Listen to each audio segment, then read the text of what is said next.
Hello and welcome everyone to Discoveries' 2021 Final Pitch Day. My name is Lara Ligeiro, And I'm Frederico Mendonça. and we'll be your hosts for this very exciting evening, or morning, or night. It will depend in which part of the world you are right now. Exactly, because Discoveries is an international program. And during the last month, 20 teams from 12 different countries across the world have been working hard for this Final Pitch Day. We are right now at Tempo de Poesia, the Temple of Poetry, in Oeiras, and we want you, for start, thanking the municipality of Oeiras for providing this incredible venue. This is Discoveries' 6th edition. There have been done 6 editions of incredible projects, and we are really proud to be here today. But this year, we face a different context. The world had to adapt, and so did we, because this is the first time that this Discoveries is taking place on a fully remote edition. But despite not being here, all of you, today physically, we just want to feel a bit of energy and love. So please wave a bit on your screen so you can see. We want to feel your love from the other side of the world, from Portugal, for the teams that are in Portugal. So yeah, from data-driven tools, augmented reality, marketplaces, tourism activities, sustainability, we have all different kinds of incredible projects that will be pitched today for us. And to comment your pitches, we'll have here the jury. Let's present them. Miguel Barbosa from Portugal Ventures, Roberto Antunes from Nest Tourism Innovation Center, António Lucena de Faria, CEO and founder of Fábrica de Startups, and Ana Caldeira from Turismo Portugal. And we will also like to give a final word to you at home that are watching our event. It is very important in these circumstances to have your support, to have your attention. Our startups know that they have supporters all around the world watching them, clapping for them. So grab your popcorn, grab whatever you like to give your company, and come with us in this journey. And now, I would also like to present a video on the municipality of Oeiras, and then welcome to the stage Mr. Francisco Rocha Gonçalves, the Vice President of the municipality of Oeiras. Thank you.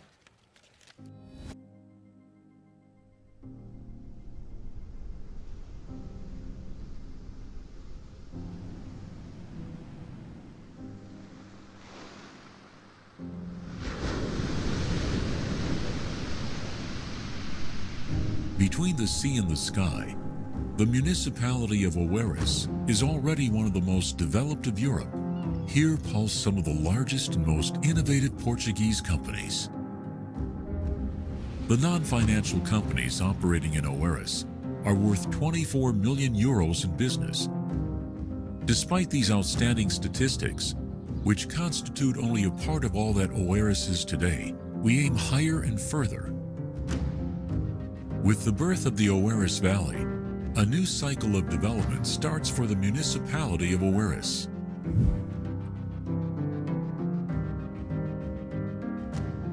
Until 2026, we will invest 400 million euros to dynamize various sectors, such as economy, education, housing, environment, mobility, and territorial intelligence. We want the best talents, the greatest ideas, and the most advanced technologies.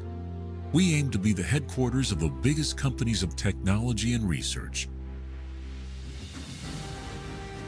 We will globalize the brand Oeiras Valley and will attract foreign investment. Today, Oeiras has 24,223 companies settled there, an average of 526 per square kilometer. More dreams and ambitions will grow, leading to wider horizons and new futures. Today will remain a historic date to the affirmation of Oeiras as the largest ecosystem for innovation, creativity, and technology, both in Portugal and the world.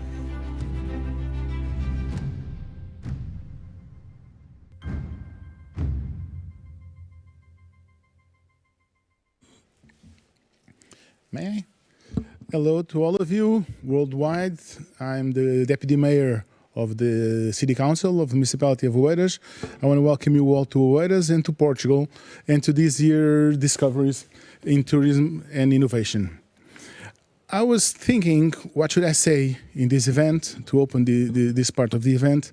And I was remembering that just a few moments ago I was having a meeting with an entrepreneur, asking him to open his hotel. He's building an hotel in Oeiras, to open it fast because we really need it. We really need hotels, and we need to develop our tourism industry in our municipality.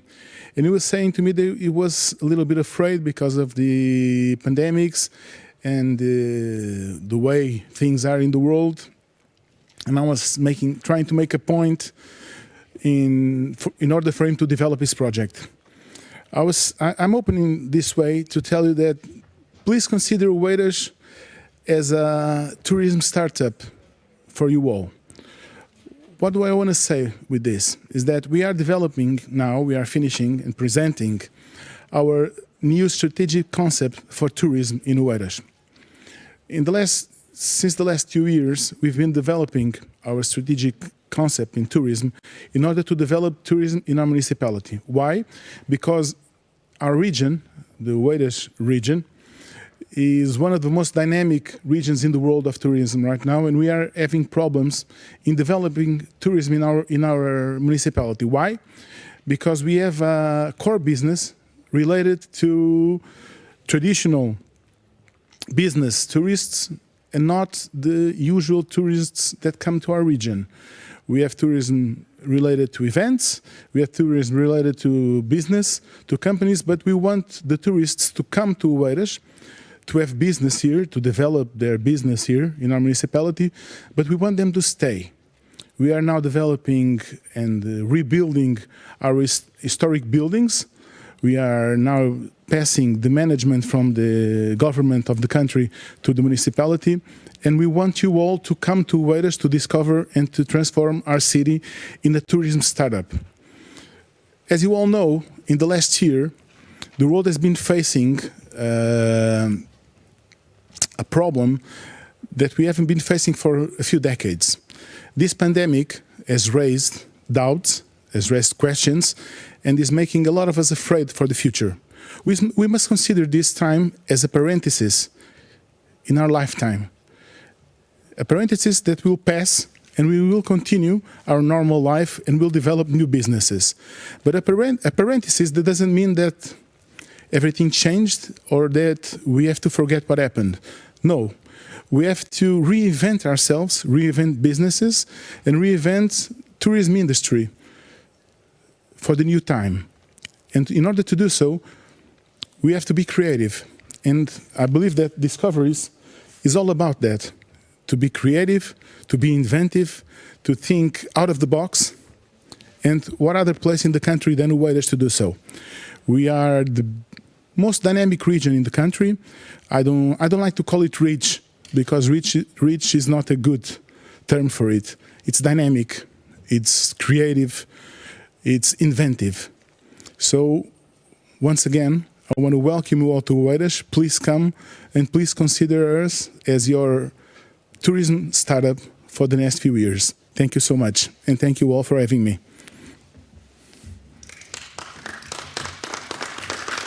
It's a difficult crowd. May I? Thank you. Thank you all. Thank you very much for your presentation. Tourism Portugal is our main partner and has been by our side in these last 6 editions of Discoveries. And so we would like to invite you, Ana Caldeira, Director of the Innovation of Tourism Portugal, for a few words.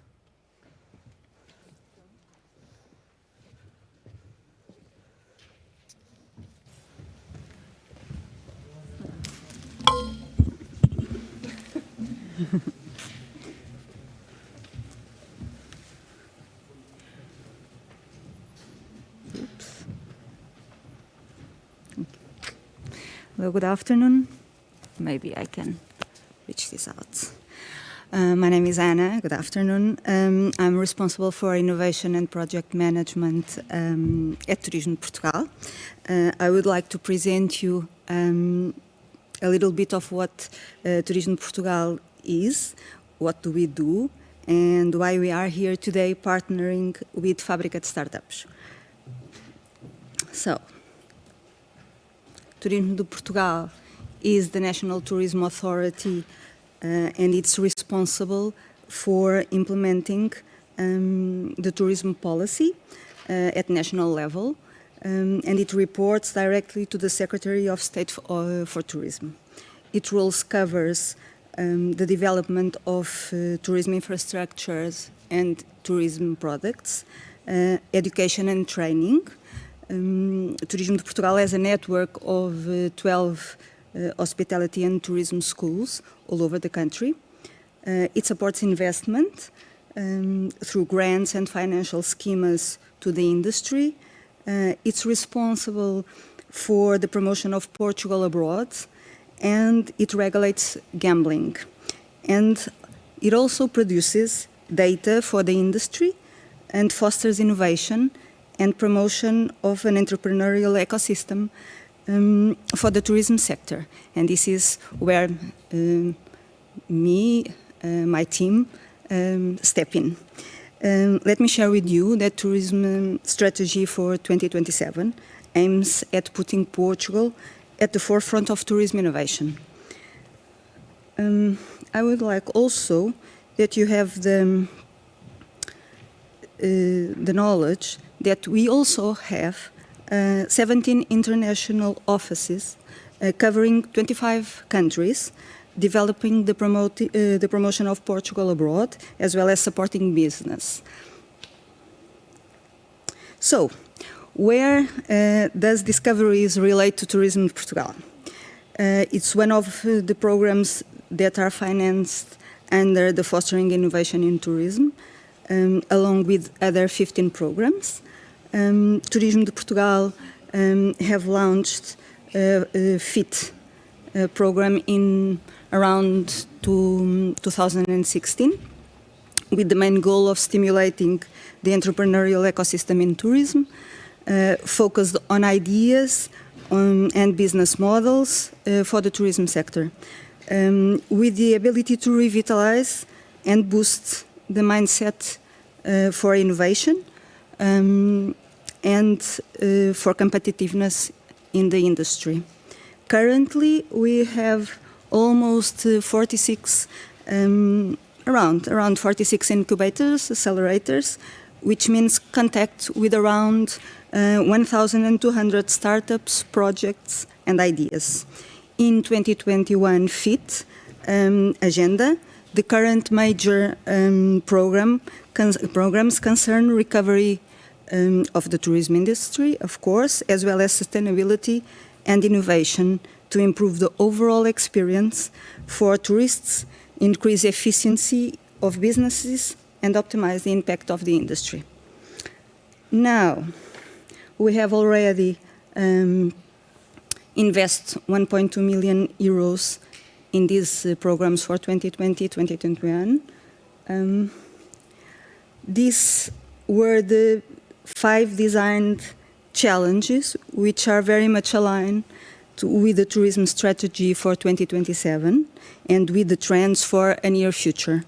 In this edition of Discoveries, as far as we could see, there is a good balance between B2B and B2C projects and solutions, allowing us to tackle, and you, of course, all of these challenges. I'm very eager to listen to your projects and your pitches. Please feel free to reach me through email. Me and my team, I believe you already met Filipa Silva, are totally available for any question or suggestions you may have. And of course, it will be a pleasure to meet the winners in person here in Portugal as soon as possible. Thank you.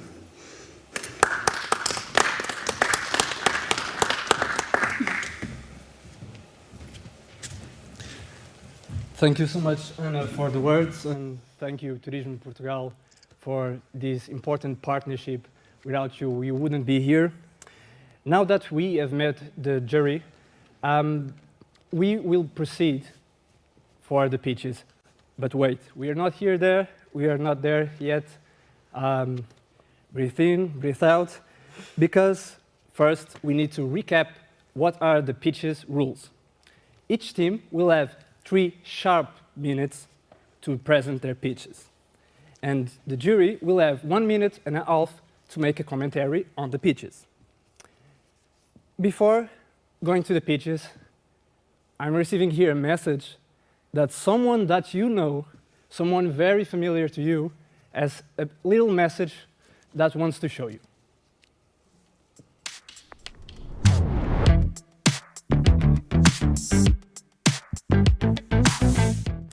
Hey, Discoveries 2021, Afonso here, your bootcamp coach for bootcamp 6 and 8 with one last message. Pitch day, guys, you got this. Remember, introduce yourselves, tell your story very clearly about the value you've created, and leave those asks clear at the end. I know you'll be great, I'll be listening in the background, and I look forward to hearing from all of you soon. Best of luck. Hello everyone, I'm Anna and I was your trainer for session 7, cost structure. After all these weeks of hard work, now it's showtime. You have to show your expertise, you know what you're talking about, you can do it. You have to show the uniqueness of your idea, how innovative it is. You have to show your team, you're complementer, you're knowledgeable, you're experts, and mainly you rock together. You have to show you can scale because you're competing in a global world, and most of all, enjoy your pitch. Hi, this is Andre. Well, I was lucky to have been one of the facilitators of this amazing Discoveries cohort. It was really a great chance to be with amazing entrepreneurs like you guys. I've learned so much about new opportunities in the tourism space that I was not even, aware. So I can only ask you guys to be relaxed and to show the passion that you have shown me in your pitches. Just show who you are and you'll be fine. And the jury will for sure love your pitch. So good luck and see you in the after party. Hi teams, I'm here to tell you that I'm really proud of you, of how far you've come. And to tell you that I'm really excited about the next stage of your startups and to see what you'll be achieving next. Good luck, like the best of luck for your pitches today. Please remember to keep confident, calm, and your levels of high energy really high so that the audience comes on board. And I'm sure that Fabrica's team have already told you this, but also make sure that the audience knows the problem you're solving, the solutions you have to solve it, and back all of that with the data from your validation processes, okay? I really hope you shine in that stage. Hello everyone, I'm sending you a lot of good vibes for today's final pitches, and remember to tell a story that touches your audience's mind, heart, and guts. Good luck!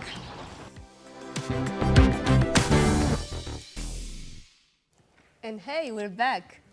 Teams, was nice to hear these words? I bet you it was. So this was a journey. I remember the first days, the selection, the interviews, and we are sure that I think the most repeated phrase it was, yes, we can see your screen. So let's get this party started with that phrase again. So we'd like to call first, directly from Italy, to present a solution, the Data Appeal Company team. Hi, I'm here. Hey. How are you guys? I'm fine, thank you. I'm starting presenting my screen, so I have to ask. Of course, and I will answer. Let's see. Yes, we can see your screen. Don't worry. Okay. So give me when. Tell me when I can start. Whenever you want to start, we will count 3 minutes. Okay, so I can start. I have to break the ice. So guys, it's an honor to be the first. I'm Mirko Lalli. I'm the CEO and founder of the Data Pill company, and today we are presenting what we are doing for DMOs and destination all around the world. So DataPill exists since 2019 as an evolution of a previous company, and we want to help DMO and tourist destination to better understand tourist behavior and the whole destination with a unique technology and unique product, and we analyze the whole data about the entire destination, and we reveal real-time holistic overview. I'll explain better, don't worry. So the problem is very easy. We want to fill the gap between the traditional metrics and traditional market way of doing market research and analyzing data, while today new behaviors and new decision-making process happens online. So we are collecting a huge set of online data, and we have built a unique product. Is a SaaS dashboard that keep all data together, and it's with that you are able to understand the whole dynamics of the destination and of any dimension. Our goal is to help destination of any size to take better decision based on data. We want every destination to be a data-driven destination. The destination itself, DMO and Tourist Board, are our first targets, our first clients, but destination data are really interesting also for any business in travel space. So our revenue are very simple. 88% are recurring revenue. We are selling SaaS dashboard. We are selling data through API or data pack or a report, directly or through partners. We have a strong traction. Last year we make 1.5 million, 70% Italy, 30% already international. So this is it's huge validation for us. Unlike our competitors, we keep granular data and we have a big data approach, and also we have a customer perception data. So we are really able to distill proprietary KPI like the COVID index that reveal how do you react, for example, to the pandemic. Despite the pandemic, we grow by 60% in 2020 compared to 2019, and even Q1 2021, we almost double respect the last year. We are opening right now a Series B round, and we are searching from 8 to 10 million to, accelerate the growth and doing what we are already doing in Italy, in overall Europe. The team is a very strong team. I have no time to present everybody, so search on LinkedIn.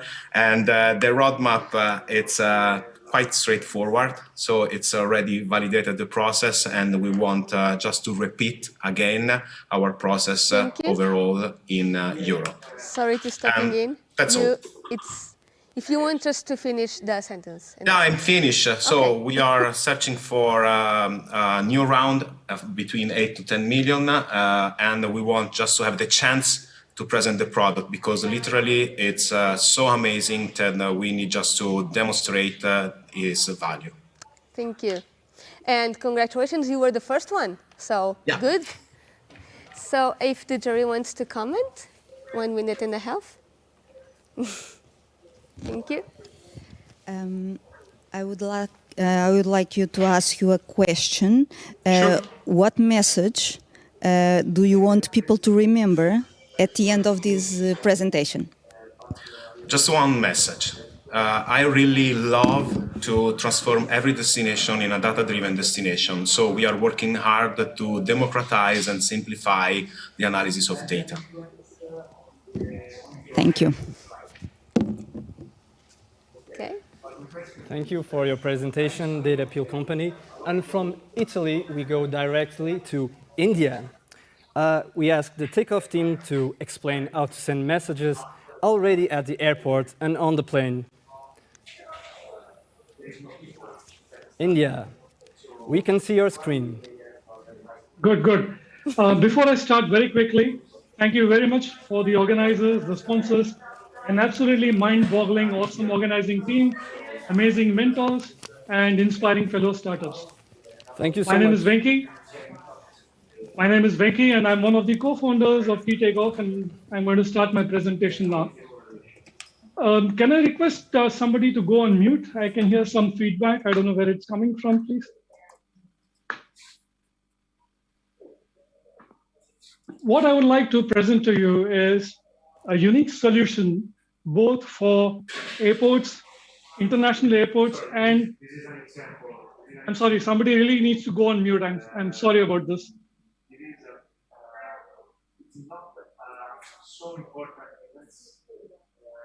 Fabrika, can you please put everybody else on mute?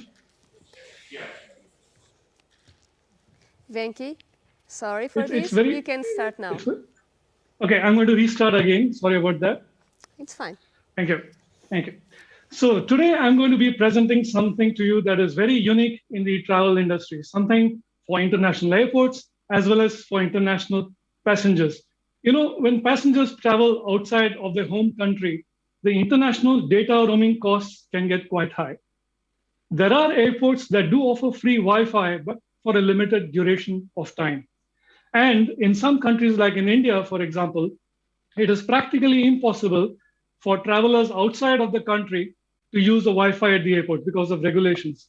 And the airports are not very fond of Bluetooth-related solutions. So you could have a lot of international passengers who are not very happy about it. Now, what if I told you that even when a telephone is on airplane mode, without any of these connections, we can still send it live data, like gate changes, like images, for example. Just think about that.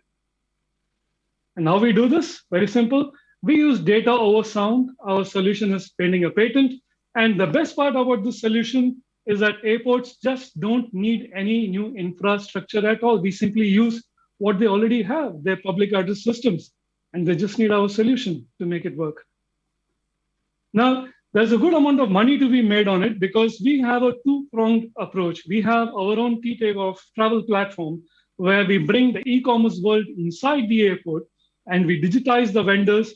And we also make money not just from e-commerce, from the vendors who are fully empowered on our platform, but also from personalized, curated advertisements that are based on the traveler's journey and on their past experience and purchase history. Now, in India alone, if you look at the top 5 international airports, the addressable market size is about 370 million. And for the top 20 international airports, it's about 6 billion US.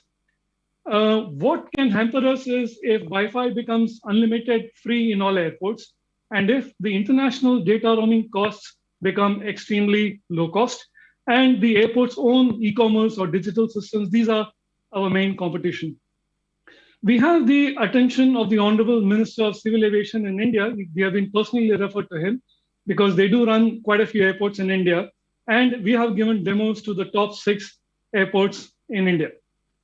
What we are working on now is to finalize our first pilot as soon as possible, where we invest and we share revenues with the airports. And what we're also doing is extending our current MVP so that we extend this at 30,000 feet, where using our technology in this offline mode, people can have two-way conversations with anybody across the globe. We are looking for partnerships where we can launch our pilot airport and expand internationally and help us find pilots outside India as well.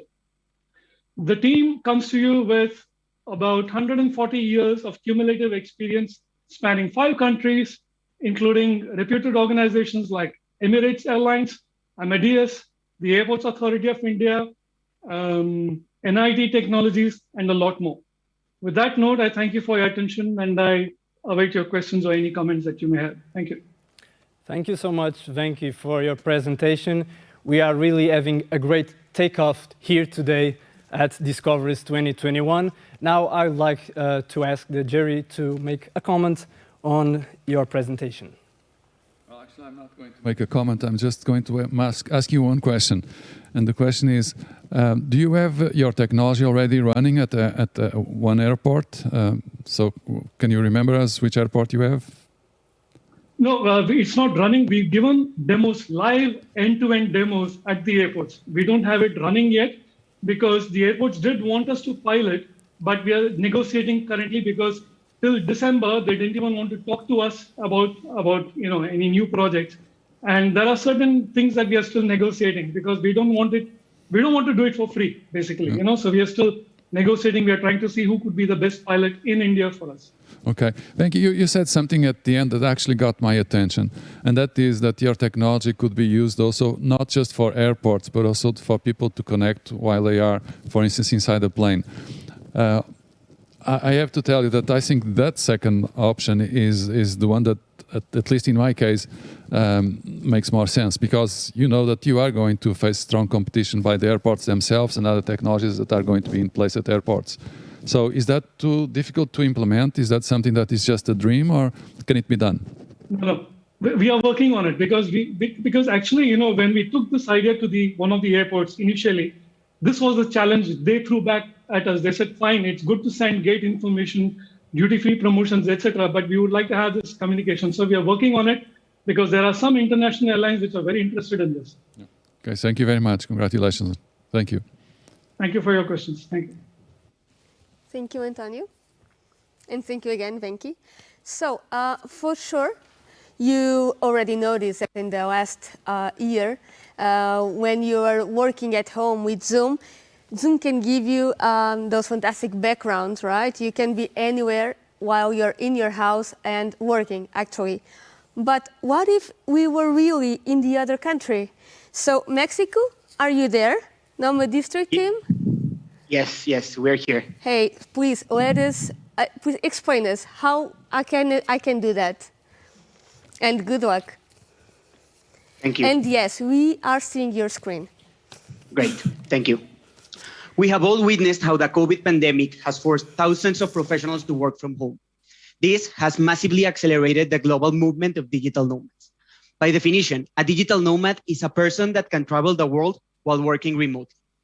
After actively living as digital nomads, we saw how thousands of remote workers decided to go and work from a nice beach in the Caribbean. We became friends of people from many different countries that had many different jobs and many different perspectives, but they all had one thing in common. They all called themselves digital nomads.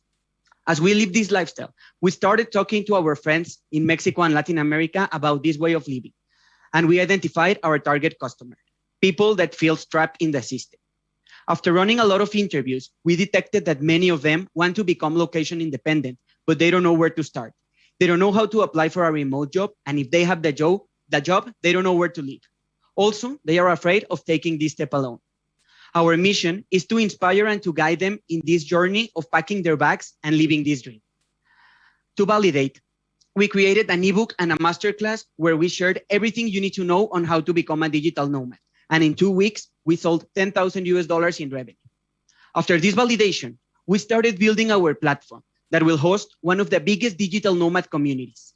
How are we going to do that? By combining all of the important components for digital nomads: an academy, a remote job board, a community, and a co-living program. We have identified solutions in the market that are tackling each one of the previously mentioned problems. However, they are being built in a fragmented way. Our competitive advantage is the integration of these components, since it allows us to guide the customer journey for a longer period of time. Our main revenue stream is the subscription model to our platform, which is highly scalable. Additionally, we are developing strategic partnerships with big brands. We recently signed a partnership with the biggest co-living brand called Celine. We are Marla, Robbie, Alex, and Jaime, a team of passionate and multidisciplinary travelers that have been living as digital nomads for a couple of years. We started in Latin America since we understand the demographics. However, our plan is to scale globally. We need help expanding our presence in Europe, and that's why we are here. Portugal is known to be one of the biggest digital nomad hubs in the world, and we need help entering this market. To sustainably grow and operate for 18 months, we are asking for 200,000 euros for 10% of our company. This money will be invested in technology, sales, and marketing. Our focus will be on building the community first.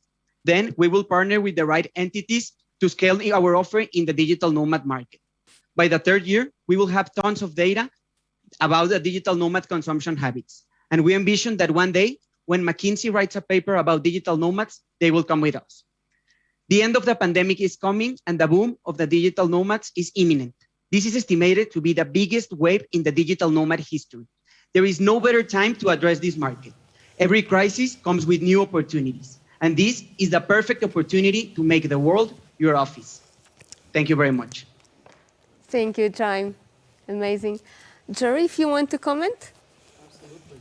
Hello, congratulations, Jaime. That's a really amazing presentation.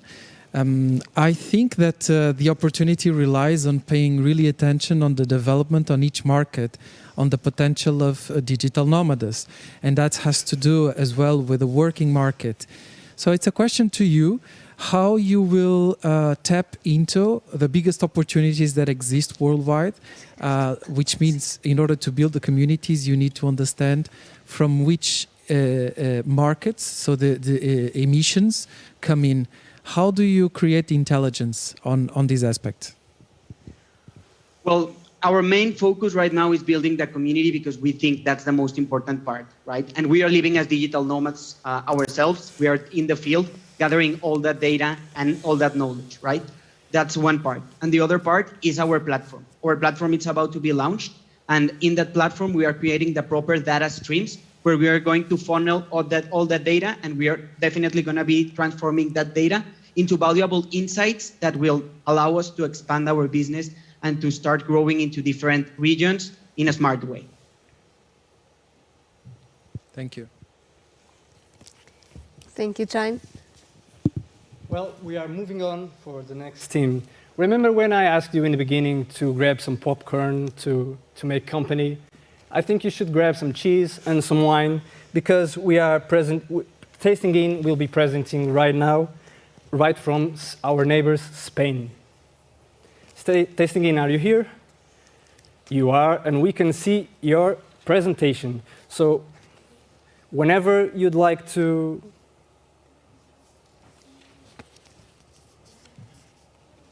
Tasting In. Hi, everybody. Hi. Yeah. Now we can see you, Georgia. Sorry. Okay, we are waiting more. We can see your presentation, so whenever you feel like starting, the stage is yours. Hi, this is Georgia, and we are from Tasting In. This is our beautiful 5-star rated gastronomic restaurant in La Rioja. And well, COVID shut it down, and this exposed an inherent problems of culinary tourism: location, seasonality, fragmented offer. So this is us, and this is my co-founder, Danny Bolger.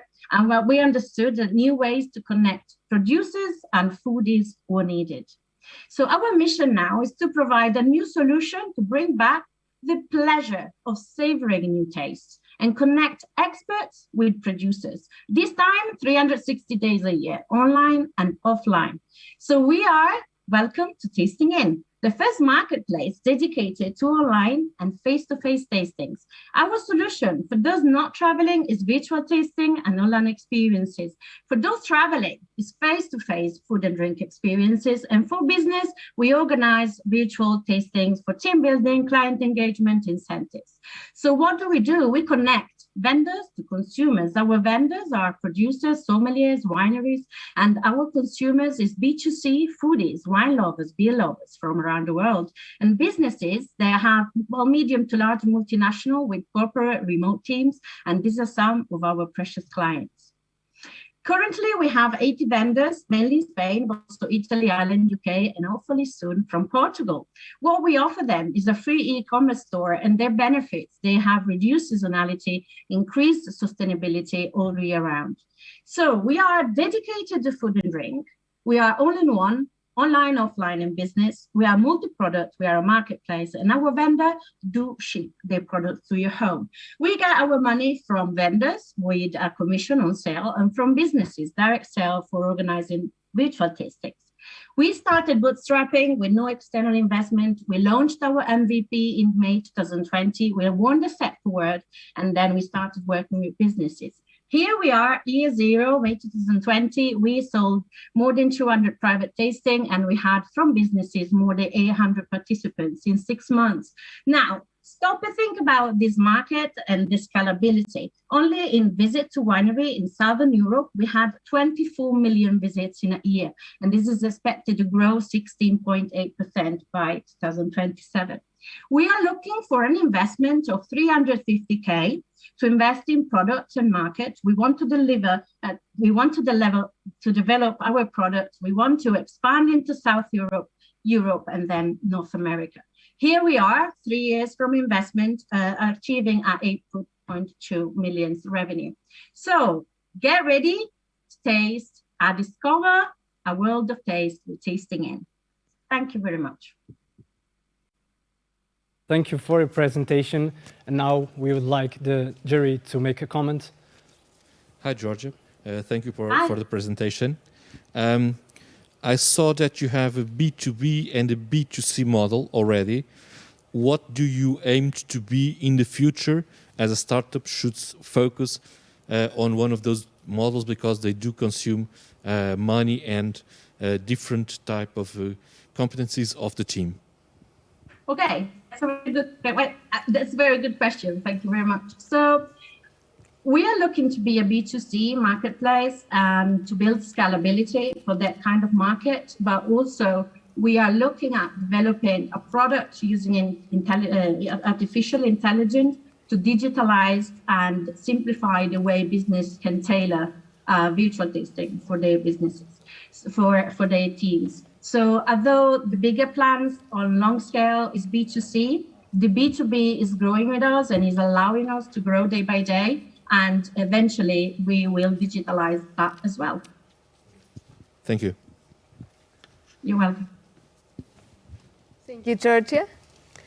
Okay, so how many times we were in some place and we see a beautiful monument and we're like, wow, I wish I could know something about this. I don't know anything, I will just post it or something.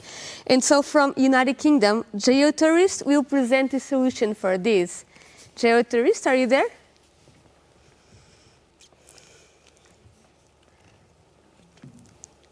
Hi, yes. Hey.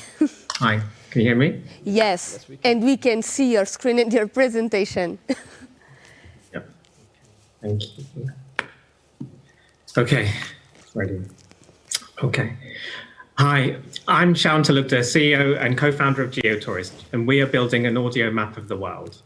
Think of us as your personal guide, which stays with you wherever you go, connecting you with user-generated stories told by locals, organizations, and even the odd celebrity, always ready to take you on a journey through storytelling at the touch of a button. Every town, excuse me. Sorry.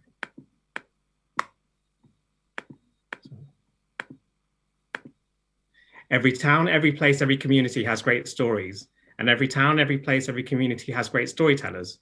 But how do you easily connect with these? How do you share your experiences with others? And how can destinations finally learn what actually makes people travel? We need a win-win-win for travelers, storytellers, and destinations. Our platform supports 3 key groups in a fragmented travel ecosystem. For users, we need a free, seamless solution that stays with the traveler wherever they go. For storytellers, we need a simple, no-tech solution to create, preserve, and share authentic stories.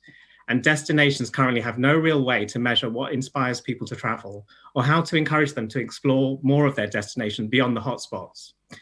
The magic happens when you bring all these things together and destinations can act on the attribution data that comes from knowing what content is resonating, when, where, and with whom. GeoTourist helps destinations learn which content brings visitors using our global platform for self-guided audio tours by uniquely measuring attribution from visitor awareness to arrival.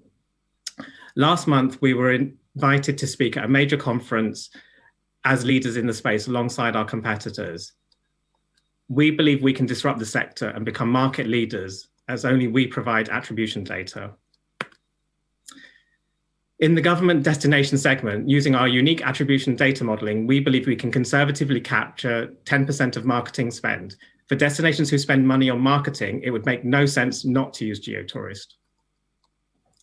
On the right are some of our customers, and below are some of the respected institutions that have case studied GeoTourist as the future of travel technology. We're adding countries and multilingual content all the time, and the reach of our content is also increasing. We've secured a handful of paid government projects, and in addition to some B2B customers. And so we start this next chapter with a solid foundation of early in-market validation and are now embarking on creating one of the most useful tourism innovations to help destinations grow their economies. We are raising 2.9 million euros to do the following: consolidate key strategic markets, strengthen the team in key areas, including data engineering and SaaS business development, priming our company for the next wave of global expansion. Our core team is passionate and have world-class credentials. These include winning multiple awards and being cited in white papers as thought leaders. One of our colleagues, Mo, is named in the top 15 global high flyers at World Travel Market last year. We have the market fit, a scalable product, the plan, the team, the networks, and now we invite you to be part of our story. Thank you. Thank you so much. If the jury wants to comment or ask some questions? Yes, Sean, thank you very much. Great presentation. I just have two questions. One is, why audio only? And given that we also have video available. And the second question is, I actually think that you have a great idea, just trying to preserve all that storytelling, that we all have something to say.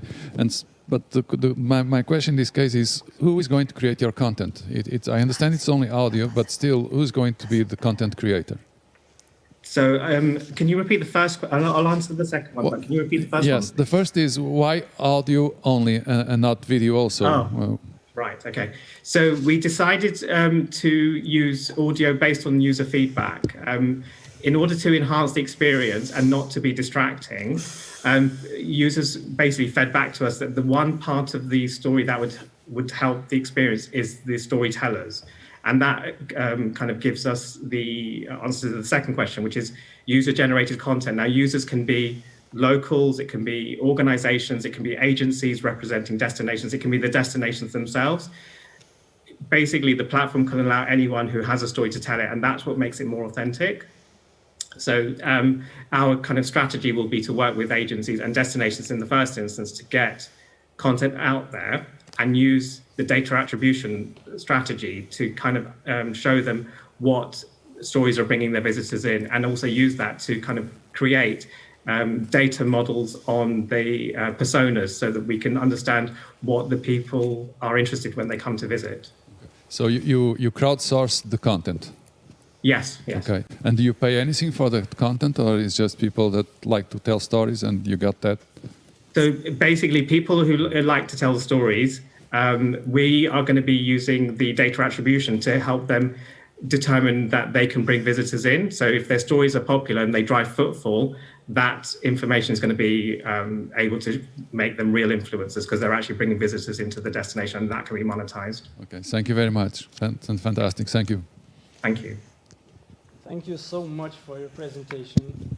What a wonderful series of presentations. I noticed a couple of minutes ago that Vinky wrote in the group chat that it were all great presentations, and I agree. Everybody that presented, you are amazing, and everybody that is going to present next, you are also amazing. And right away we have Birdie, full of energy from the north of Portugal, the land of Francesinhas. They will give us what will be the video with the most likes on Instagram. Hello, Birdie. Hi, hello. Hi, we can hear you and we can see your presentation. So good luck and go ahead. Okay. Hi, this video playing is exactly what we do. I'm Ruben from Birdie, and we turn vacations into unforgettable video memories. Let me take you on this thrilling journey. Online video is the trend. However, good-looking videos are time-consuming, skill-demanding, and expensive to create. But everybody loves videos. Take Laura. She's a solo traveler who values her money. Or George and Jessica. They're on their honeymoon and would love to film it without spending much time doing so. These guys didn't have many options. Enters Birdie. We deliver a new solution. High-quality videos created easily, quickly, and affordably. How? Well, we will do it for you. Yes, we film you. We will guide you. You come to meet us. All it takes 15 minutes and your video is ready in 24 hours. And you can do it today. Find us every day in Ribeirão do Porto. Or you can do it yourself. That's exactly it. You do the filming. We teach you how to do it. You do it on your phone at your own pace and receive the video in 2 hours. And soon that will go down to 30 minutes. No matter what you choose, the result is a wonderful and personalized video of your vacations ready to share on social media. And we didn't just try things out, we went way beyond. We spent over 200 days in the field and sold over 1,000 videos at an average price of 35 euros. Moreover, all our clients gave us amazing 5-star feedback. It gives us the passion and the drive to keep going forward. We compare ourselves against competitors in terms of convenience, delivery times, price, quality, and scalability. And the fact is that we are easier, faster, and way more affordable. This is only possible because we have a multi-talented and passionate team working to get those videos done and to accomplish our ambitious plan. And what a plan we have. We will see the done-for-you product grow in the next few years. We'll enter Lisboa, Évora, Funchal, and create a franchise model in 2023. Also, the do-it-yourself products, our tech products, it's already in its MVP phase in Porto, so we can then grow. And the world eats our oyster when it comes to that. We now need to bring people on board to help us to grow our operations, marketing, and IT. We are looking at an investment of 245,000 euros till 2022. And in that period alone, we'll be able to deliver 2 times that investment in terms of revenue. It's pretty healthy, a great opportunity, and we hope get you on board. And that's why we'd love you to try out Birdie and join us in this thrilling adventure. Thank you. Thank you so much. Birdie, you already know how this goes. Now I'm going to ask the jury to make a comment or to ask some questions about a question, please. How will you attract your target audience? Can you repeat, please? How will you attract your target audience? Mm-hmm. So we have in our plan the idea of bringing in a marketing executive to join Julia, who's already a specialist in marketing, and to build an online-based communication strategy. We will also create partnerships in each geography that will be present in order to be present in the channels that our customers use the most, like hotels, hostels, and other touristic activities that suit our target audience. Okay, thank you. You're welcome. Thank you, Ruben. Thank you, Birdie team. Thank you. So, cryptocurrency is one of the topics of the moment. And so from Italy, and because Porto is the land of francinhas, probably Italy is the land of pasta, we would like to ask Trivium team to explain us how can we travel with this new payment method if you have an extra Bitcoin or something.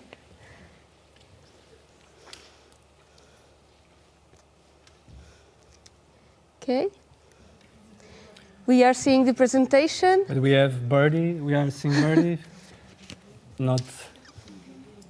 Can you see my screen? Yes. Now we can see everything. We can see you and we can see the screen.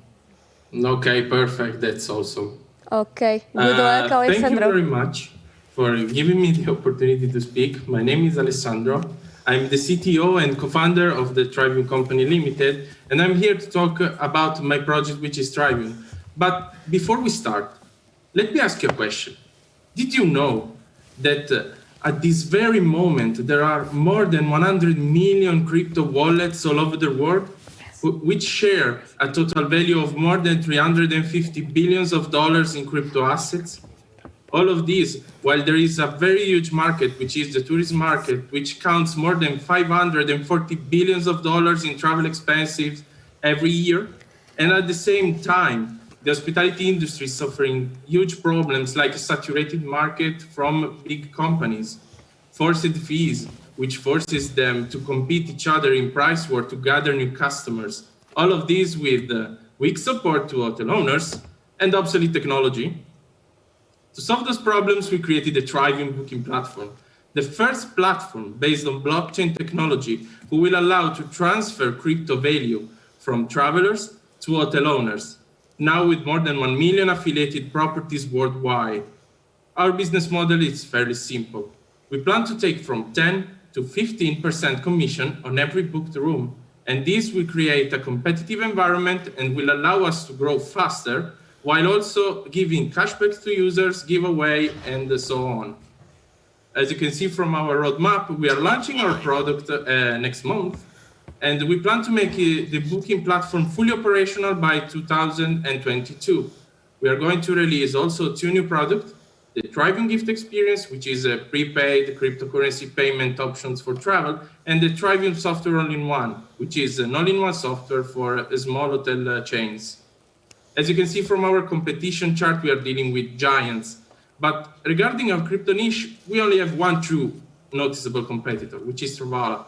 But differently from us, it doesn't offer travel experience packages and cashback to its users.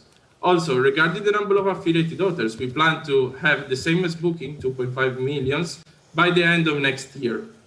All of this will be possible thanks to our team, which combines technical and the domain tourism experience for more than 100 years combined. We are here to ask you to invest 350,000 euros in our project to scale up our business, scale up our marketing, grow in Europe and possibly worldwide, do some security assessments and regulation and legal stuff on our platform, because since we are in a crypto world, everything is new and we need to act accordingly to that. Thank you very much for your attention. If you have any questions, just ask. Thank you, Alexandro. So, Jury? Yes, I do have a few questions. The first one is, you said, you showed us a very interesting table, which was about the difference between your project and the different booking platforms. But are they really your competitors? Because as you were talking, I was thinking, well, they actually are going to compete with Stripe and PayPal, because my feeling was that you are actually a payment platform, a crypto payment platform, because that's what you do, right? Actually, we are both. We are hotel providers and a crypto payment platform. Okay. So we will allow hotel owners to receive cryptocurrencies optionally, or have on-the-fly conversion to fiat currencies. Actually, in our current stage, they don't even know they are receiving cryptocurrency payments, because we convert all the payments on the fly to euros, dollars, standard currency. Well, Alessandro, isn't the opportunity really to be a crypto payment platform? Because that's where you can make a difference. That's where your expertise is. Reservation systems, you can see them all over the world, and you have so many, and it's going to be really hard to compete with them. But that's my comment. Now, my other question is, when you talk about crypto, are you talking about what? Are you talking about Ethereum? Are you talking about Bitcoins? What type of crypto are we talking? At the current stage, we are supporting Bitcoin, Ethereum, Ripple, Crypto.com coin. But we will offer much more when the platform will be fully released. Actually, we plan to offer, I'm going a bit technical here, all ERC20 tokens that want to apply to our platform, want to be listed. Yeah. Again, it's a payment platform, crypto payment platform. That's great. You know, that's innovative. Now, just one more question, that's actually out of curiosity. You said in the beginning, right there on the first slides, that there are 340 billion crypto assets. What do you mean by crypto assets in this case? Actually, that statement is wrong, because at the current time today, it is almost $2 trillion. But due to the volatility of crypto assets, you know, we just put the more conservative number of the last months. So you're talking about all the crypto that are on the wallets? Yes. Okay, thank you. Thank you very much. Not including exchanges on purpose, because exchanges are a different kind of target, you know. Okay, thank you. Thank you very much. Thank you. Thank you. Congratulations. Thank you. Thank you so much, Trivium. I hope everyone at home is enjoying this as much as we are, and every team is feeling as enthusiastic as we are and ready to continue with us. Because now we have team number 8. They are from Mexico, but they are currently living in Portugal. And during these boot camps, they have been planting the seeds, and now they are going to pick up the fruits on their peaches. I'm talking about árvores. Hi, I am Carlos Mondragon. Hi, Carlos. We can see your presentation. We can see you. So go ahead. Good luck. Thank you. So the world has changed, and visitors to museums too. So Arbores solves the creation and delivery of adequate and relevant content to museum visitors using a tool to publish interactive guides in their visitors' own mobiles. Right now, museums are facing problems such as social distancing, content creation to different profile of visitors, and an easy way to distribute it. We are targeting museum directors who want to solve this problem. Just to give you an example. In Western Europe and North America, there are more than 500,000 sites and 1 billion visitors annually pre-pandemic. Arbores is a cloud platform that allows to create content automatically distributed through the internet to the own mobile of the visitor and to different kinds of visitors. Could be children, people with some disability, or elders. 10% of visitors to museums pay for an audio guide. In average, in Europe, it costs 6 euros. So we are talking about a 600 million euros market. Our revenue stream comes from an annual subscription that goes from 2,000 to 6,000 euros a year. Competition is fierce. These are two global companies based in the UK and France, but we are better because we are providing a self-service platform and an automatic creating content creator. We are working now in Spain, in Mexico, and soon we are going to be piloting in Sintra, here in Portugal. We have received financing from Lanzadera Accelerator in Spain, and last week we got approved a project from Portugal 2020. In 2021, our plan is to pilot in Sintra, to extend our reach to Portugal, to extend then our reach to Europe, and to build a micropayments proof of concept with Visa. And after that, we want to go to the rest of the world. We, the founders, have been working for museums for more than 10 years together, and we are very passionate about museums. So Arbores gives voice to museums, towns, wineries, historical sites, and monuments of all sizes around the world. Thank you. Carlos, for your presentation. I'd like to ask the jury to make a comment or to ask questions to Carlos. Hi, Carlos. Congratulations. Very, very good presentation. You've mentioned about the content creation, self-service and automated. Really curious on understanding how does it work, this automated creation? Yes, for example, just to give you a quick example, we're talking, for example, about a real-time translation to other languages. We are talking about text-to-speech to many languages. So you can have many museums, many historical places have their knowledge in their own original language, so they can translate and they can provide narrations in any language. And we are talking also about generating images from the repositories and images that they already have. That's what we're talking about. Thank you very much. Thank you, Carlos. And after Arbores, we are now a bit aware of this other topic that it's so that we are talking so much, that it's sustainability. And so from Portugal, the neutral team wants to help the hotels in the awareness of this sustainability. Team, are you ready? Yes, hello. Hey. We are not seeing you. I think let's wait just for a few seconds. Okay. Now we are seeing you. Good luck. Okay. Hello, my name is Miguel Clement. I'm a co-founder of Neutral, and we are helping hotels and guests transition to sustainable, transparent, and fair tariffs. The goals of the European Green Deal and carbon neutrality from the European Commission imply that hotels need to reduce their electricity and water consumption by more than a half. But to do so, hotels need to know exactly how much they are consuming by what drives up their costs, guests.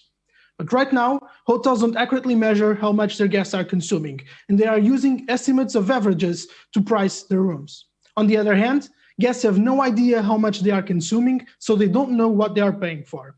This inequality creates a wrong balance between estimates and real consumption, and you can have situations where guests are paying way too more for what they consume or otherwise. The solution?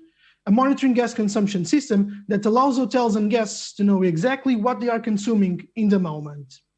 This will allow us to design tariffs that are both sustainable, transparent, and fair for both hotels and guests by separating consumption from the base price of the room. The system works by placing a couple of meters at room level, and then through a web and app service, hotels and guests can check their consumptions. Guests, through the app, can monitor their stay, learn their ecological impacts, and receive tips and suggestions to improve their sustainable behavior and be rewarded by doing so. We are looking for hotels that are or want to be sustainable at core. They want to increase their own and their guest awareness towards responsible consumptions. And we're also looking for guests that have or want to have a sustainable mindset and a lasting impact in sustainable tourism. There are almost 7 million accommodation units in Europe. We are starting with Portugal, which has around 150,000, but we are focusing on the already environmentally certified ones, which is about 13,000. Our business model is based on installation fee for the hardware and a subscription model for services provided. Our main competitors are CleanWatts, Schneider Electric, and B2 Energy, and we already have 2 pilots starting, 3 more upcoming, and 2 pre-sales for future installations. We have a tech-based team partnered with Aquamais and Nest, and for the next 6 months, we are looking to have all our pilots running to launch our product and app in app stores, and within the year to launch new services, new features, and to be in at least 15 hotels. For that, we are looking for about 150,000 euros in investment, mainly to boost product development and human resources. The time to act is now. Be neutral, mind your footprint, and join us in making tourism more sustainable. Thank you so much, Miguel. Hi, Miguel. Thank you for your presentation. Sustainability is very important nowadays. I do have 2 questions. What's your business model? Is it B2B or B2C? Because you have a variable cost per hotel and per user. And in this time of pandemic and where hotels are closed, their investment is very low. Do you have any metrics, KPIs regarding return on investment per room or per hotel of the investment they have to do? Thank you. Okay, thank you for your questions. In terms of our business model, we are mostly B2B. We intend to launch at a B2B2C scale with services and features dedicated to guests, but as a measure to capture guests to our partner hotels. Regarding KPIs from hotels' return on investment, just by doing basic monitoring, we can usually save up to 10% on consumptions just by being aware of our consumptions. And we will use the pilots to really understand how we can influence guests to increase that reduction in about 6-7% perhaps, just by changing how guests' behavior. Regarding the effect of pandemic in investment, yes, that is true. But it's also investments on sustainability are also a good way to relaunch the businesses, and some hotels are really aware of that stage. And now is the time to invest. Now is the time to change how hotels are behaving in terms of sustainability, so we can relaunch the tourism economy faster. Thank you so much, Neutral. Last year, saudade was the most popular word, which means to miss. And we will all surely miss today's evening, Discoveries 2021, which has been incredible so far. But besides saudade, another popular word was contamination and infection, unfortunately. But hey, we have Weaver from Canada to explain us how to prevent from these situations. Weaver, are you already? Yes, hello, can you hear me? Hello, we can hear you and we can see your presentation. So go ahead and good luck. Wonderful. It's a pleasure to be here. My name is Natalia. I'm a co-founder and CEO of Vive Air, and we are providing solutions to make hotels and transportation more safer and sustainable. According to the recent data and Skyscanner survey, hygiene is the highest priority for travelers right now. And I spent over 10 years as an engineer building sensor solutions and algorithms to monitor and improve our environments. But what I discovered is that over 70% of systems in the hotels still have problems in terms of expensive contamination, maintenance, and energy waste. And as a guest, what would you do if you knew when your bedroom was clean, how healthy is your restaurant, and how safe is your taxi? For the building operator, hotel managers, time of crisis is the best opportunity to build the most loyal customers. And Weaver helps them accomplish this. We combine end-to-end software and IoT solution to reduce cost and increase bookings. We provide an end-to-end system composed of sensors and software to help monitor, improve, and increase the reputation of those destinations and hotels, resulting in ROI within 6 months. We have a holistic system that is composed of small detectors that can be added in hotels, a software that enables them to make better decisions, and services that enable them to easy to integrate this solution. We provide a full hospitality marketing solution that enables them to show off to their guests and also all their stakeholders how safe those environments are. We not only reduce the cost for them, like maintenance cost and energy savings, but we also increase the revenue by encouraging the customers to increase frequency and duration of bookings. And this solution is better than existing products because it's more accurate, it enables faster decisions, and is easier to integrate. We already received over 20 awards across 3 continents for this solution, including the tourism grant from the Asian Development Bank, and already are running pilots with 8 customers and 6 partners, and have over 30 in the pipeline. We have successful case studies in different parts of the world, and also we have a successful team that enables to build these companies with background in engineering, operations, finance, and experience in the hospitality industry. Our initial step is to build resilient hotels, safer and sustainable hotels, and we already have pilots with several major chains. The next step for us is also to use our knowledge of the transportation system is to extend this solution in transportation as well. And finally, we enable this product to build resilient destinations and create a new standard. Why you should select Weaver for the innovation tour in Portugal is because we have a straightforward plans for us. We already have 2 pilots secured in Portugal, and we are very much looking forward to make them happen. We hope to use Portugal as our headquarters for Europe, which we are expanding into right now, and also build distribution partnerships. We are also raising financing to help us scale and grow our company, and planning to exit in about 7 years at 100 million IRR. Natalia. At Weaver, we believe that every space should be healthy and sustainable, and please join us to make this happen. Thank you very much, Natalia, for your presentation. I would also like to hear the jury on your presentation. Okay, thank you. Well, very interesting product. Now, Natalia, my question is, I didn't understand how you make money. Do you, is it renting your technology that looks like a filter that goes into the air conditioning, or is it some other way of making money? What is the way to make money in your case? And how much money did you make on those 8 hotels that you also refer? Great question. We make money through subscription model basis, where we charge the customer based on the savings they achieve in terms of energy savings, and also based on the revenue that we are able to increase through our marketing of this air quality. For example, we install this solution in one of the hotel rooms, and based on the number of bookings for this high, efficiency room, we are able to charge them a percentage of that money. So it's very easy to implement. For some customers, if they want to high-end solution for the whole hotel, we also charge them based on the square foot for high-end continuous integration system that has all the services. For example, they also can subscribe filtration service that is on demand. Okay.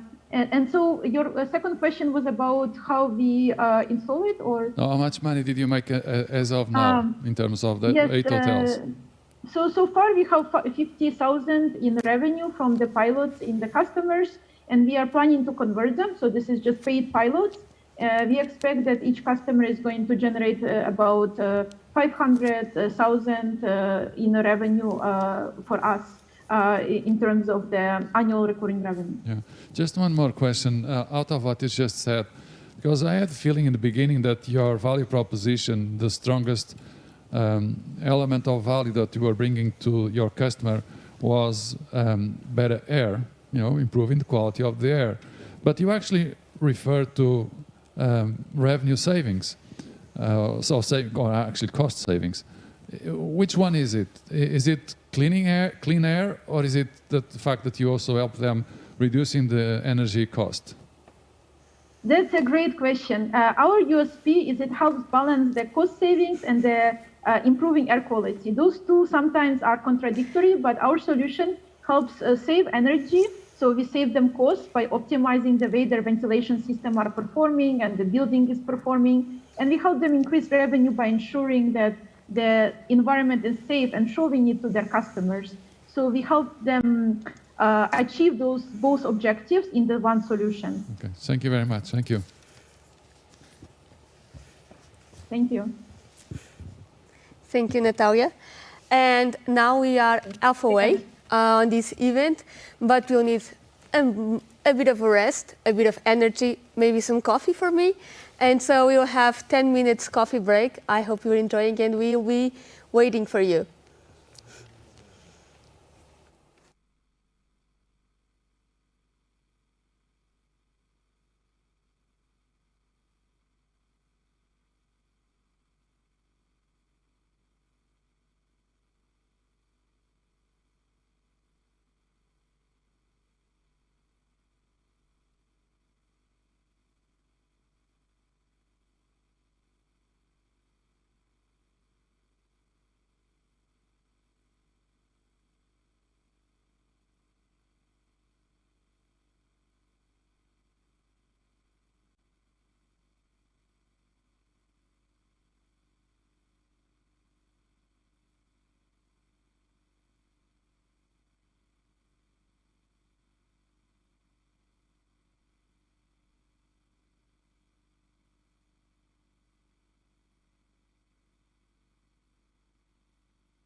go so fast, all tied up like a cactus. I'm too used to pay on my lights, and in the rainbow was playing me cool. I don't feel this elated, and I'm not patient. So won't you please set it around, making me strong, making me strong. Set it around, making me strong, making me strong.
And we are back to the second part of our pitches.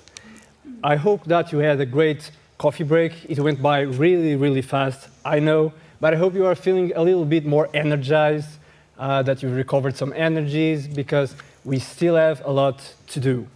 And we will start to relax you a bit. We don't want you to go straight ahead to the pitches. We're going to show you a video of a recap of your journey in Discoveries 2021. Também ainda não vi. Já vi, já. Well, acceleration programs are a great place for entrepreneurs to meet, to be motivated together to overcome all the obstacles of starting a new business. And of course, you know, it's the perfect time. It's in these times of crisis is when many successful startups were launched. Well, my advice is first to be resilient, to be able to overcome all these many obstacles. Do not give up. This is the right time. Go through the process of validating your business idea, see if you can get some concrete evidence that the market really cares about what you are going to do, and if you get those evidence, go to market. You know, launch your project and you will be successful, I'm sure. I think that it's always very challenging to go to the market and listen to what the market has to say about our ideas, because we are, as entrepreneurs, most of the times we are in love with our idea, and we have to be in love with the problem and accept the fact that sometimes the solution for that problem is not exactly what we are expecting. And I think that might be a challenge for them to accept what the market has to tell them and to pivot accordingly to what they have to the info that they are receiving from the customers. I think one big thing that my co-founder and I often reflect on is that the help of mentors has been so valuable. And in the beginning, it's like, we're founding this company, let's do everything ourselves, we'll figure it out along the way. And then as soon as we started to involve mentors and have weekly calls with certain advisors, we really made much more progress. So I would definitely recommend any starting tourism startup to find a mentor or several that can help them move forward. And I really think also to work on storytelling, not only in your pitches, but throughout the journey of your startup, and share that with others, because people get on board and want to help them too. Businesses can start at any time they want. However, when you get in a program, 10, 20, 30 different ideas, you start understanding that they can accelerate each other. So this program, Discoveries, where they go through a series of boot camps, trying to build the perfect pitch deck for investor decision, actually helps them by collaborating with each other, understanding where their pitfalls are, their weaknesses, and also it foments a sense of strengths in those who are doing exceptionally well throughout the program. So I recommend those who want to start a new business, start with programs such as these.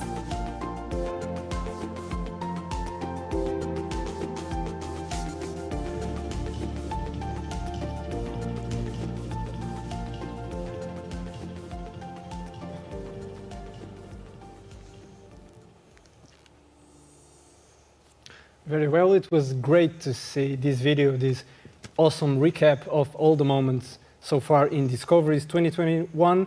And now we all have that friend that says, yeah, let's have a getaway weekend, let's make plans.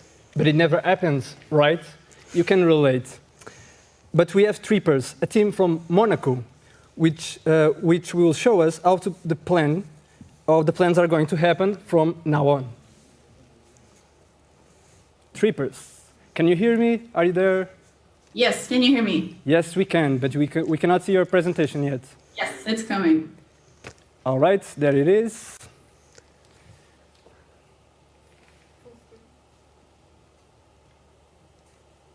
If you're ready, the stage is yours. Sure. Hi, I'm Charlotte, and I'm here to present Trippers. Trippers is a story of friendship, one that started 10 years ago. Who would have guessed that we'd be here today presenting a travel company? It all started when I moved back to Europe after a couple of years in the US. It really struck me how easy Europe is to travel around, with countries so close to each other. So I immediately reached out to some of my oldest friends to start planning weekend. The immediate reaction, excitement. The reality, most of them never happened. Why? Because they take way too long to plan for only a few days away.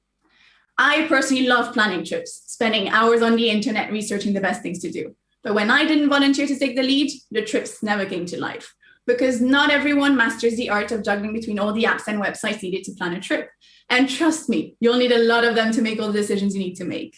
And for those trips I actually helped plan, a nightmare, even for me, because everyone always wants something different every step of the way, but they won't help you find the answers. And then there's always that one friend you need to push to get anything done. So we created a tool to solve our problem, an all-in-one platform to plan weekend getaways from A to Z. A collaborative game-like approach personalized to everyone in the group. We're flexible, but not only flexible, we're fast. Everything you do can be done in no time. Realistically, we couldn't do everything ourselves. So what did we do? We found technological partners to make it happen, to provide flights, hotels, and the best things to do in each city. We then take it all, add in our secret sauce, our advanced AI solution, and make it a whole lot of fun for you and your best friends. So how does it work? You invite your friends to join, they answer a few simple questions so we can get to know them, and then our algorithms will find the best destinations along with the best flights, even if you live in different cities. You vote, you pick your favorite activities, and your itinerary is created in minutes. Trippers was created for people like us, young and busy professionals who value their time. They are not set on one specific destination, they want help finding the best one. They also don't just want one big holiday, they would much rather have several mini breaks throughout the year, cities being the easiest option. And the city trip market in Europe is huge, with over 107 million of them planned each year. That's a 1.3 billion opportunity you don't want to pass up. The competitive landscape is a very fragmented one that we're trying to assemble. And we're better than our competitors because we offer an automated solution giving fast results for less money. Our revenue model, very simple, affiliations on bookings. And while COVID didn't make it all that easy, we still managed to gain some early traction with a strong social media following and hundreds of beta testers lined up to try our beta version. And if that's still not enough to convince you, we've got a very strong team to make it all happen. If you combine my time in the Silicon Valley with Francesco's travel tech background and Alicia's mastery of marketing, you've got yourself a winning team. After an initial family and friends round of 100K, we're now asking you for 900,000 euros in 2 tranches to become the leader for group travel across the globe. This year, we'll focus on our web platform. Next year, we'll be ramping up our AI capabilities to get to 2023, where we'll focus on larger groups and geographical reach. Thank you for your time. I'll take any questions. Thank you so much, Charlotte, for your presentation. Would the jury like to make a question or make a comment on Charlotte's presentation? Sure. Hello. Hi. How will you? I'm going to ask the same question I've already asked one of your colleagues. How will you attract your target audience? I didn't quite catch that. Okay. Yes, so since we're really targeting people that are destination undecisive, we're targeting them at the social media stage, which is still looking for inspiration and kind of connecting with their friends. So it'll be mostly Instagram based because that's the main kind of travel platform that we're targeting, with a lot of kind of influencer campaigns to target the millennials group that we're looking to attract. Okay, thank you. Thank you. So let's see if now that getaway weekend will happen. And from Brazil, the land of Garoto of Ipanema, right? A solution that will give us more culture in our travels. We will finally feel like the locals and not just a tourist. And for that, I will call iFriend. Are you there?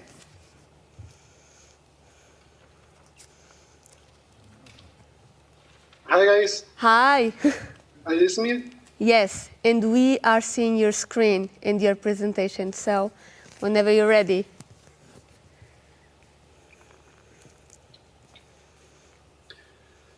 Hi, I'm Conrado, and I'm here today to talk about iFriend.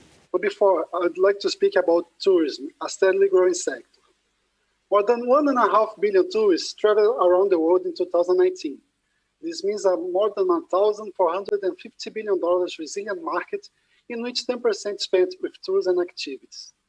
I believe you all here are travelers, so I would like to ask, have you ever had some troubles when traveling? Maybe a tour hour that was very early or an activity you want to do was sold out. If you're a lucky one that didn't, probably know someone that went through such things. Our time is the most valuable asset we have, especially on our hard-earned leisure times.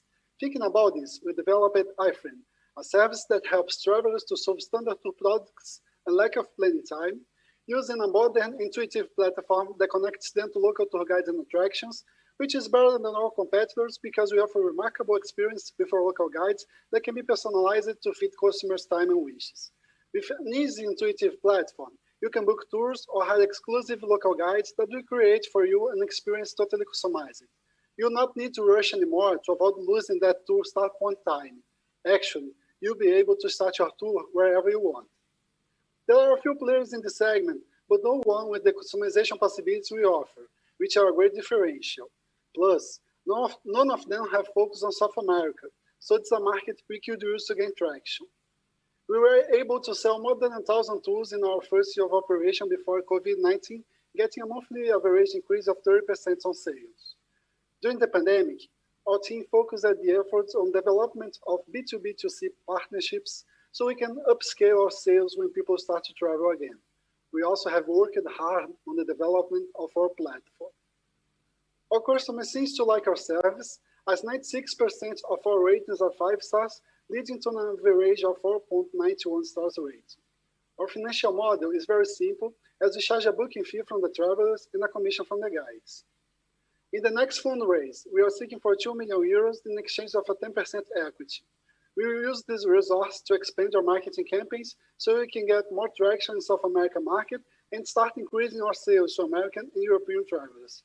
We will also invest in further technological development. For our future vision, we want to become a platform where people can buy anything related to their travels through partners of complementary segments, bringing more convenience to our customers. We have a committed multidisciplinary team running our business, and we believe that each one of us is a one-of-a-kind person and deserves such a one-of-a-kind experience. With iFriend, you can have it. Thank you for your attention. I'm available to answer any questions. I finish with this quote that describes exactly our purpose. Thanks. Thank you so much, Conrado. If the jury wants to comment, add some question. Yes, indeed, Conrado. Hi. Thank you for your presentation. It was brilliant. Question, how do you recruit and attract the guides? Because they are the ones who provide, let's say, the experience ultimately. Yeah, we have an experienced market team that do campaigns through social media to recruit the guides. And initially we had non-professional guides, but nowadays we are recruiting more professional tourism guides. But for us, everyone knows a nice place on your city and can show for interested people in knowing that thing. So everyone can be also an iFriend and show your city. Thank you. Thank you very much. Now I ask the audience, would you like to know if your favorite restaurant is full? If it has live music? Maybe take a peek on who's there? Well, I think Nocto might have a good solution for you. Hello, Nocto from Holland.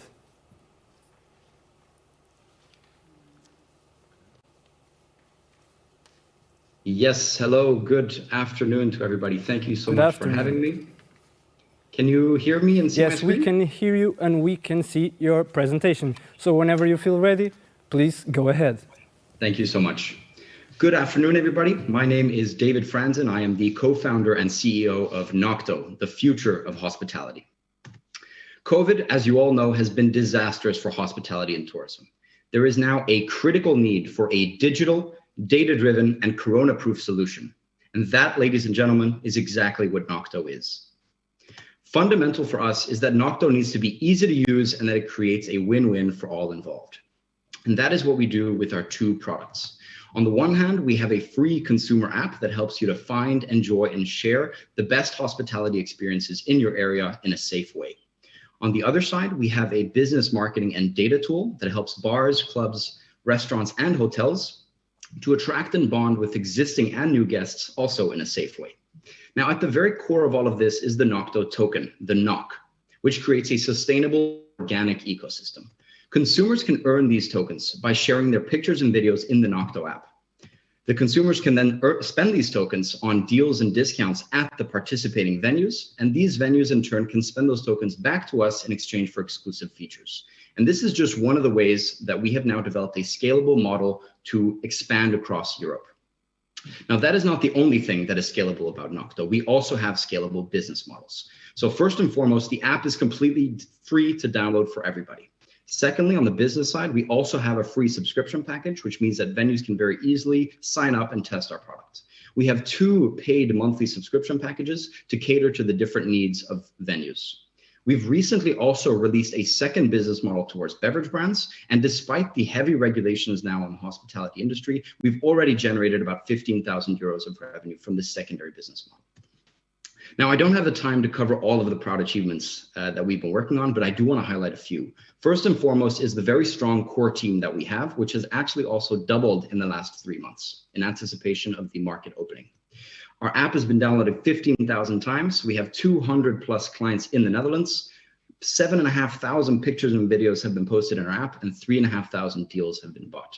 We've won national and international awards and received a lot of press coverage. And again, not to be underestimated is the scalable infrastructure for continental growth. We joined the Discoveries Accelerator program to effectively enter the Portuguese market with strategic partnerships. So we are now looking for venues and beverage brands that see the business opportunities of working with Nocto. We're looking for governments that see Nocto as an innovative tool to safely and effectively reopen Portuguese hospitality. We're looking for account managers to be in the field together with our clients. And finally, we are looking for a strategic investment of 250,000 euros, of which 75,000 euros has already been secured. I'm sure that you have all heard of the saying, carpe diem, to seize the day. Well, at Nocto, we carpe noctem, we seize the night. And I'd like to answer any questions that you may have. Thank you. Thank you, David. And with that, we proceed for the questions from our jury. Hi, David, thank you for the presentation. 2 quick questions. How do you see your business as a B2B or a B2C? It seems more like a B2B. And who are your competitors? Thank you. Yes, thank you very much for that question. So from a business model perspective, we are a B2B company. We currently don't have a business model for B2C, but that may come in also in the future. But we of course do need both sides. So that's what makes us an interesting marketplace for the hospitality, tourism, and nightlife sector. In terms of competitors, we have multiple competitors that do individual elements of what we do. We have companies that do event listing. We have companies that deal with pictures and videos like Instagram, but they don't specialize in hospitality. We have companies like Groupon, for example, that do discounts. And our competitive advantage is that we really combine all of these elements into one place, as well as our niche focus on the hospitality and tourism industry. Thank you. Thank you so much. And we are past half of our teams already. It's been a long run today. And despite our next team's name, please don't take time for a nap right now, as they are bringing a lot of energy and excitement straight from the United Kingdom. Good luck, Pillow. Thank Scott. you very much. Hey. Now we are seeing your screen representation. Good luck.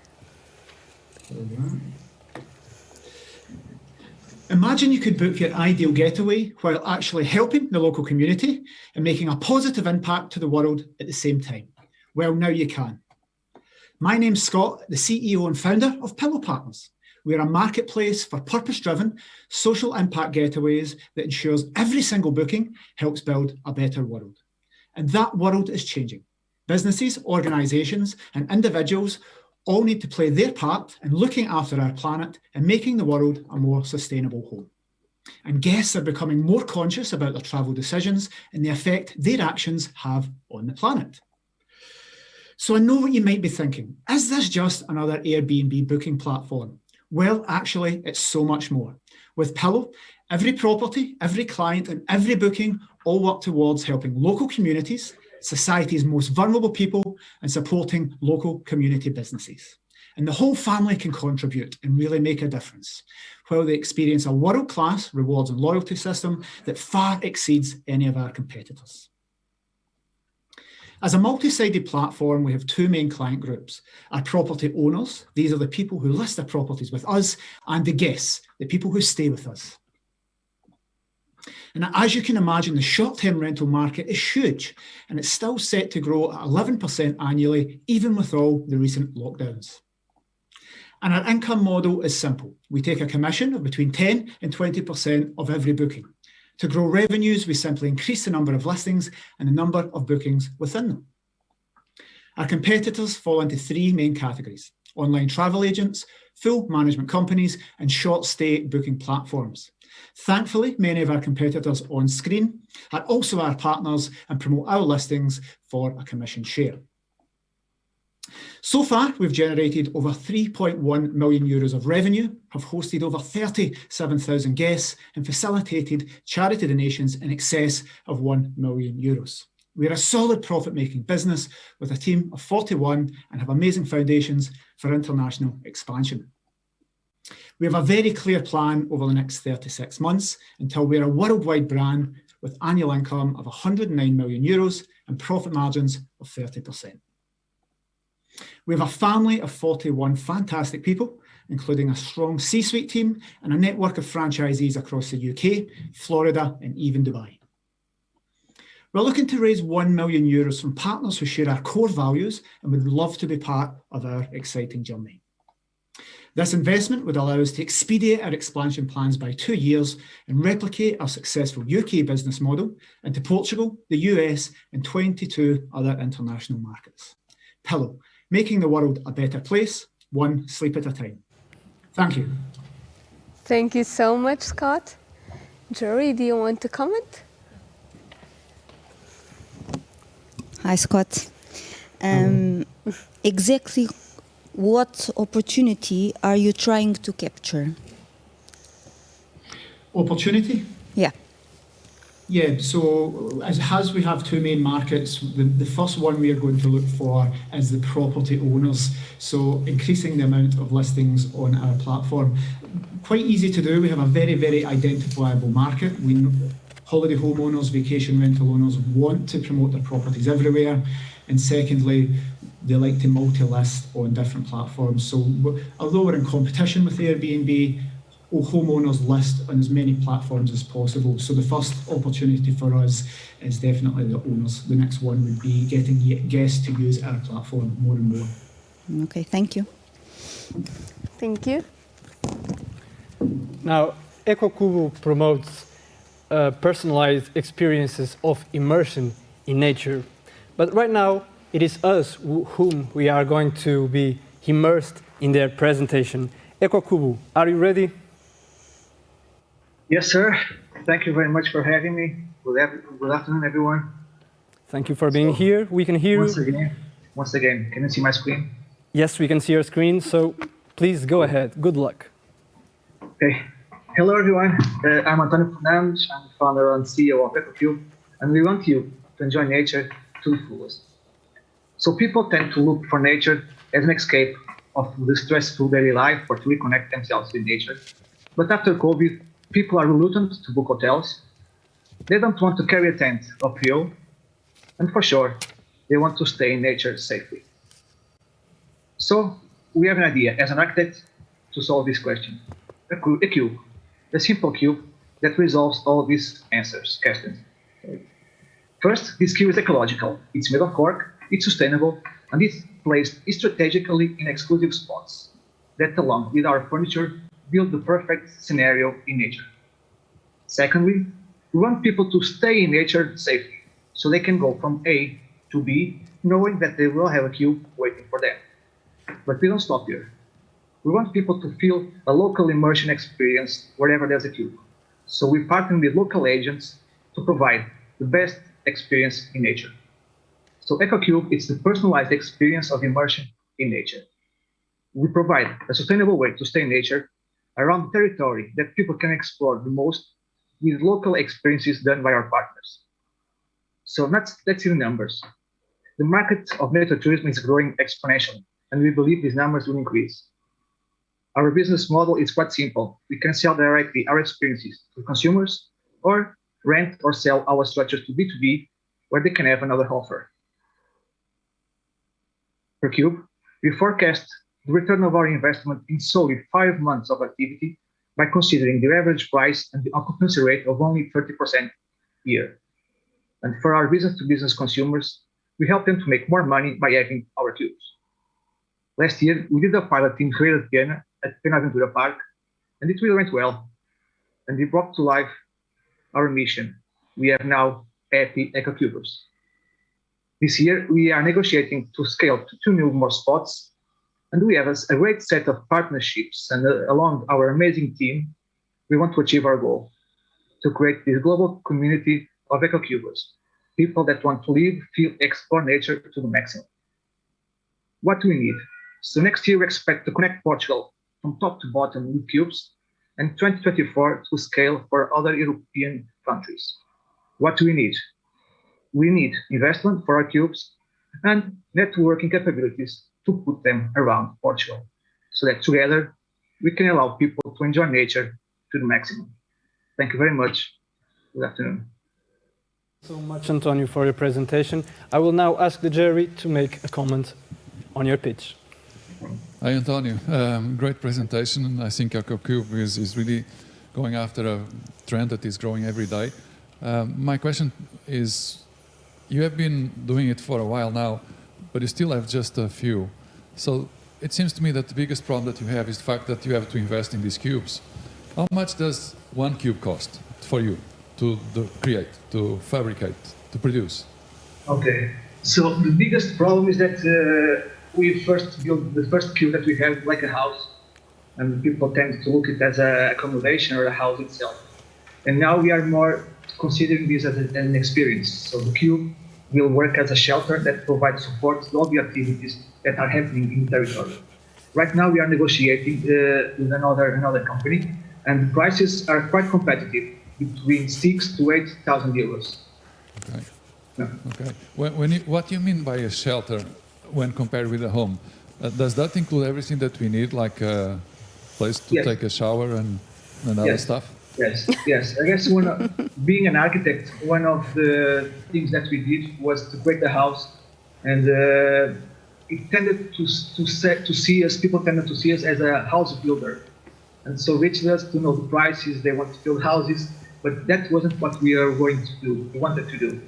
So now we see this as a shelter, because the cube is, like I said, it's a magical cube that has all the essentials, so people can have the best experience in nature. Yeah. We want people to enjoy nature, to enjoy the silence, and the cube is a mere detail that's there to help them with all the infrastructures that we help them to have that experience. Okay, just one more question. So the cube, is it pre-assembled or do you assemble it in the place? It's quite interesting. Now we are building a new one that's quite easy to assemble, like a furniture piece. Good. That's one question. And the other part is it can be built in a storage and be movable by truck and crane and placed in the spot. So we don't have any work in the spot. We don't harm anything in nature. We can put it there, take it out with no harm. Yeah. It's easy to deploy. Good. So just one final comment or recommendation, if you want. I think your product actually fits very well. Something that you could do through crowdfunding and see if, not nationally. You know, some of startups here in Portugal, they tend to think that it's first about Portugal and then we will see. And it just happens that sometimes the biggest market is not here. So think about crowdfunding. You know, try to have it on a Kickstarter or an Indiegogo, and let's see what happens. But it could be a surprise, a good surprise. Thank you. Thank you very much for today. Thank you. Thank you, Antonio, and Antonio too. And do you know that voucher that sometimes you have it, we actually cannot use it because it's out of our plans, but we also don't want to lose the value. So from United Kingdom, we now have the solution for that. Team-only voucher? Yes. Can you already see the screen? Yes, I can see your screen. Great. I actually really like to say this. Okay, so whenever you're ready. That's a major issue these days. Good luck. Yeah.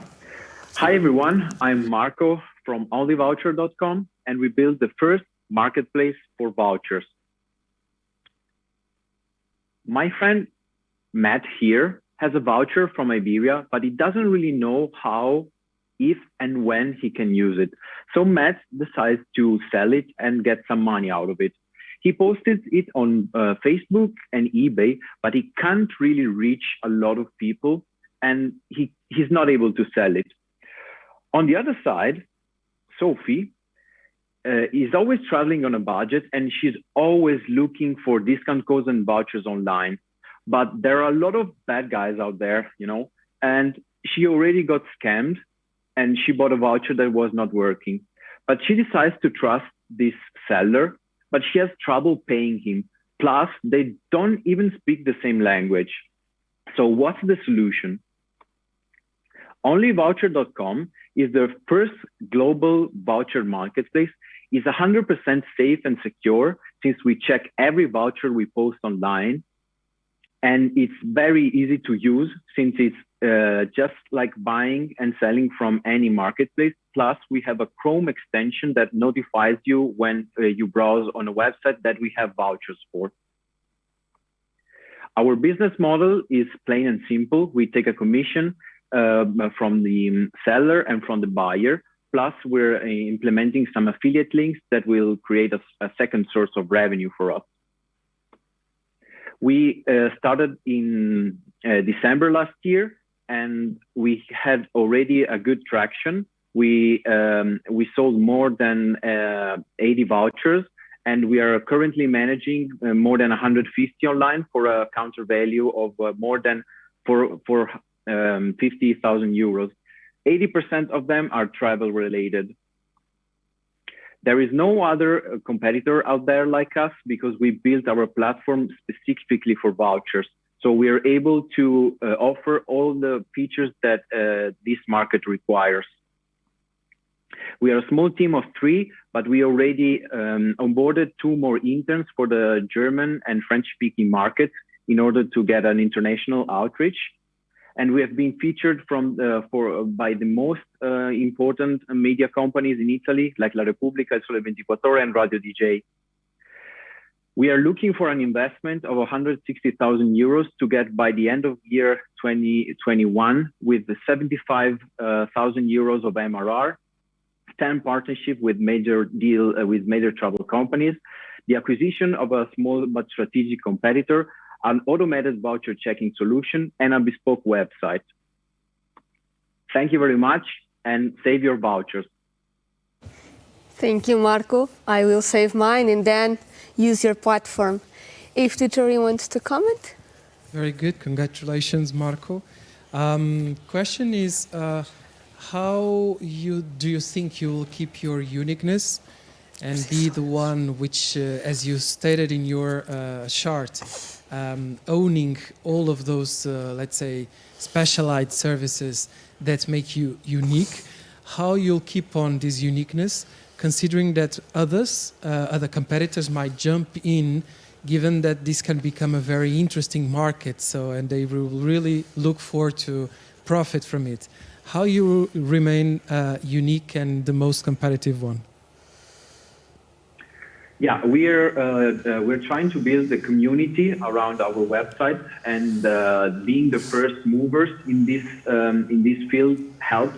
So we are trying to boost our social media capabilities and gain as many followers as possible. We are about to launch a newsletter, so we will offer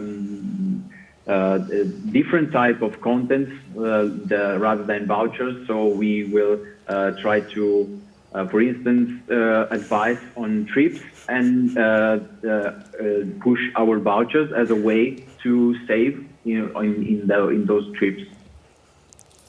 Thank you. Thank you very much. You're welcome.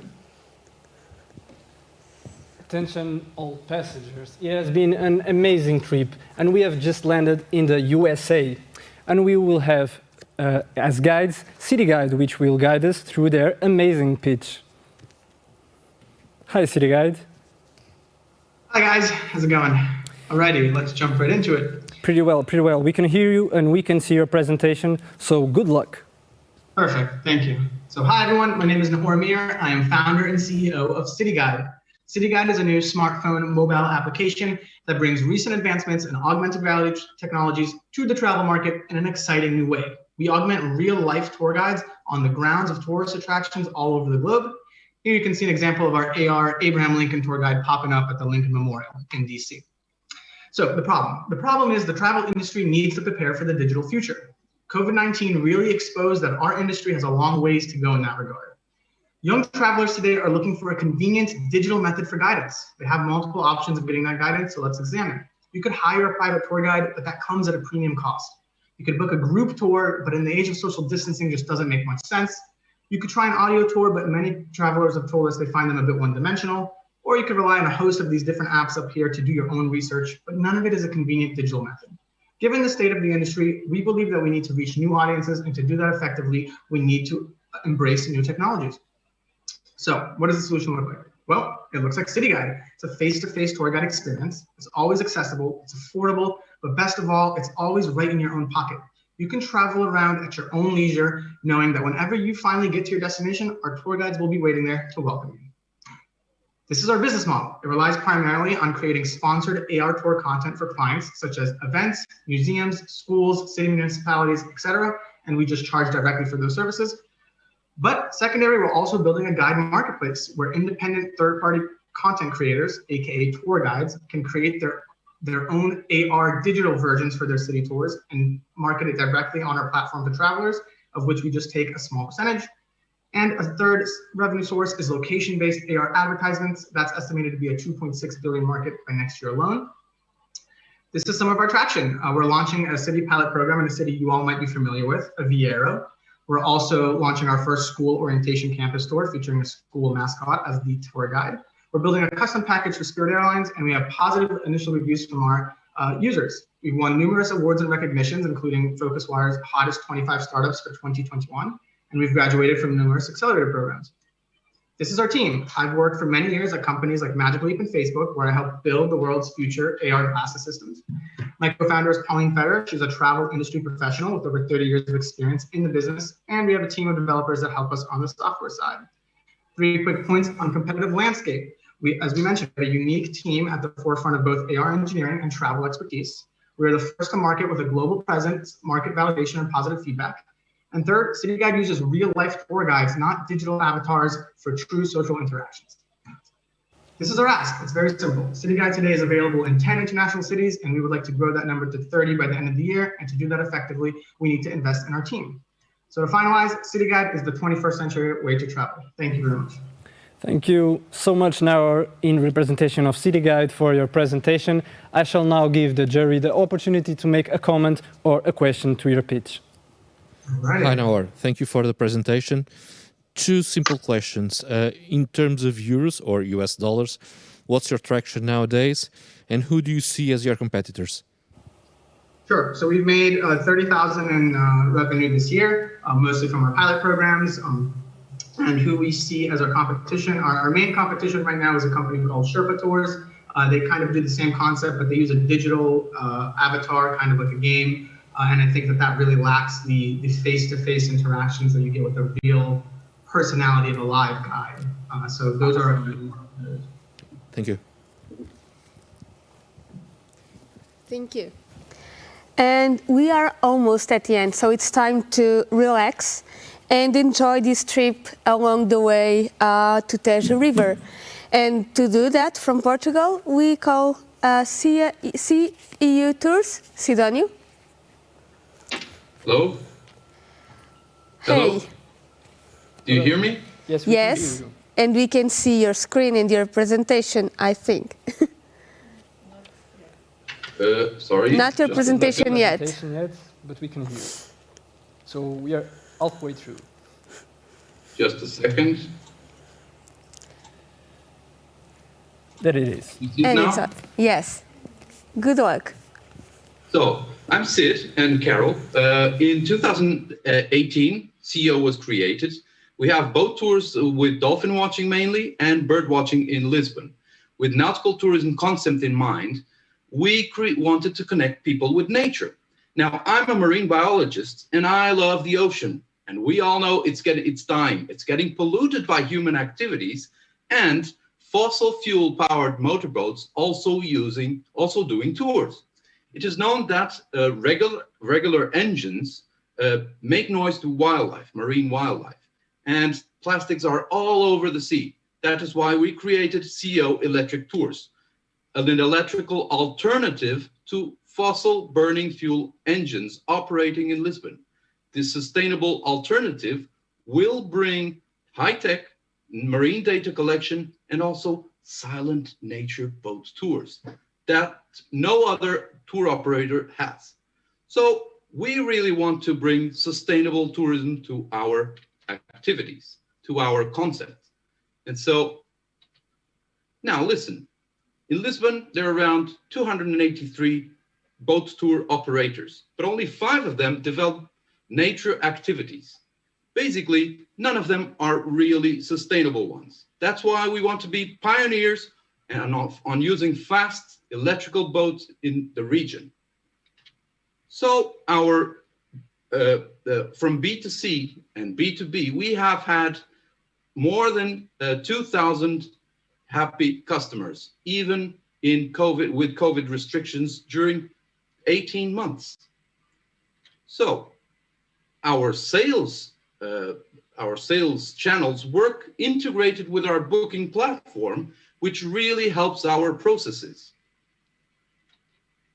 Now, this startup grew up, got traction and visibility, and now we want to take the next step by acquiring an electrical boat in a project planned for more or less 5 years and achieving a break-even in 2025 if we start next year, 2022. So, with the ambition of replicating it to other touristic cities. So we are asking for an investment of 360,000 euros, of which the biggest slices have to do with acquisition of boats, electric boats, and also qualified team. Economically, the advantage of this project is the substantial reduction of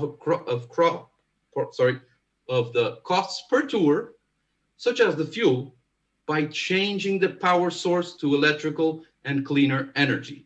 So would you like to join us on a more sustainable tour? Future. Thank you. I guess the answer is yes. And Jerry? Can you talk us a little bit about your team? Who are you? Your skills, please? Exactly. So Carol, she's right here. More related with business and marketing. Me, I'm the captain, but also the CEO of the company. We also have 2 crew members that work with us regularly, and which we really depend on because our boat tours happen all year round normally. So. Okay, thank you. Thank you, Captain. And after this moment of magic of getting another team member on the screen, we go finally to France. From France, we have Edgar Travel, which will be a tasty dessert for today's pitch menu. Bon appétit!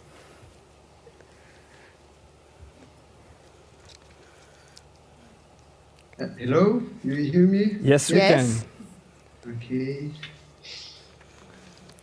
Hello.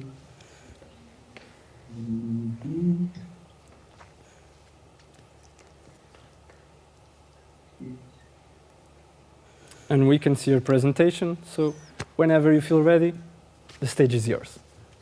Yeah, try to put it in full screen. It is in full. Okay. Yes, it is in full screen. Okay, good. So my name is Guillaume Miranda. I'm from France, and I founded Edgar 3 years ago in order first to work for the hotel industry. And last year, we started to work on QR code for restaurants, but a smart QR code, which is with artificial intelligence, very interactive, and in order to improve the guest experience, the client experience. So as you know, we have the COVID-19, and for us, in fact, it was good because 2 years ago when we went to a restaurant asking, do you want a QR code? They were like, no, we don't need it. Nobody knows about it, so we don't need it. And thanks to the COVID-19, we had a lot of demand. So our goals are first to digitalize customer experience. Secondly, we want to improve online reputation, because right now we are all looking for reviews online, but we never put reviews online. And so we found out a solution in order to improve that. And the third goal was to improve and to boost tourism around the restaurant. First one, we digitalize the customer experience with a digital menu in the language of the device. So it can be in Chinese, in Russian, automatically, instantly, straight on your phone. Second thing, we digitalize client recall notebook. So it's quicker. And in France, we only use notebook. I don't know in Portugal, but in France, it's very still with a pen and a notebook. And third thing, what we focus in was mobile tab payment. We want to pay in less than 10 seconds the bill at the end of the meal. And we could, thanks to that, avoid the queue and give a tip. Improving online reputation, after half a minute, we send a push in order to leave a review already written by the artificial intelligence that we put in our web app. And the third thing is to boost tourism with all activities, paid activities around the restaurant at 400 meters, 600 meters, and we have straight digital ticketing on the app, in the app. So how much is it for a restaurant? In fact, it's completely free. There is no cost. But how we get money? So as I just said, it's a subscription for a restaurant, it's completely free. We get a commission for each tab paid on mobile. So it's, in fact, there is no cost because we ask a minimum tip from the client. So in fact, the client pay for the restaurant. And we get 8% commission on each paid activities around the restaurant. So but we are through our 3 minutes. Yeah. So if you want to say anything to conclude your pitch in one sentence. We are almost 10, and that's it. Thank you very much. And now it's time to conclude the presentations with the final remarks from our jury. So if you want to make a comment or a question to Edgar Travel, please go ahead. Sure. Hi, Guillaume. Hello. Fantastic presentation. Congratulations.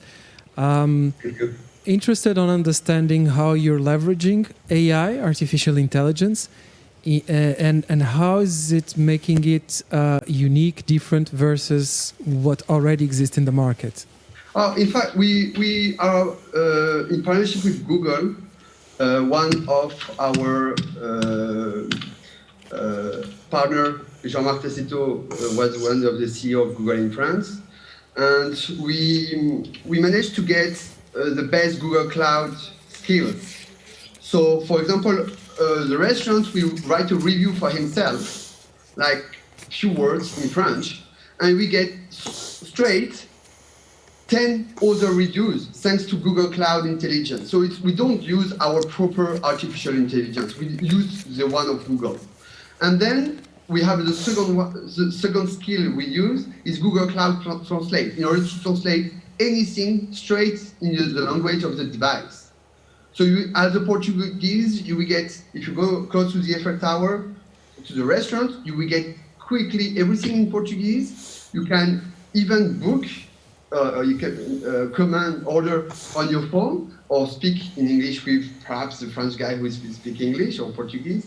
And you will get that on your phone, and then you can leave a review in your language. It will be straight translated in French on the review of Facebook or Google My Business of the restaurant.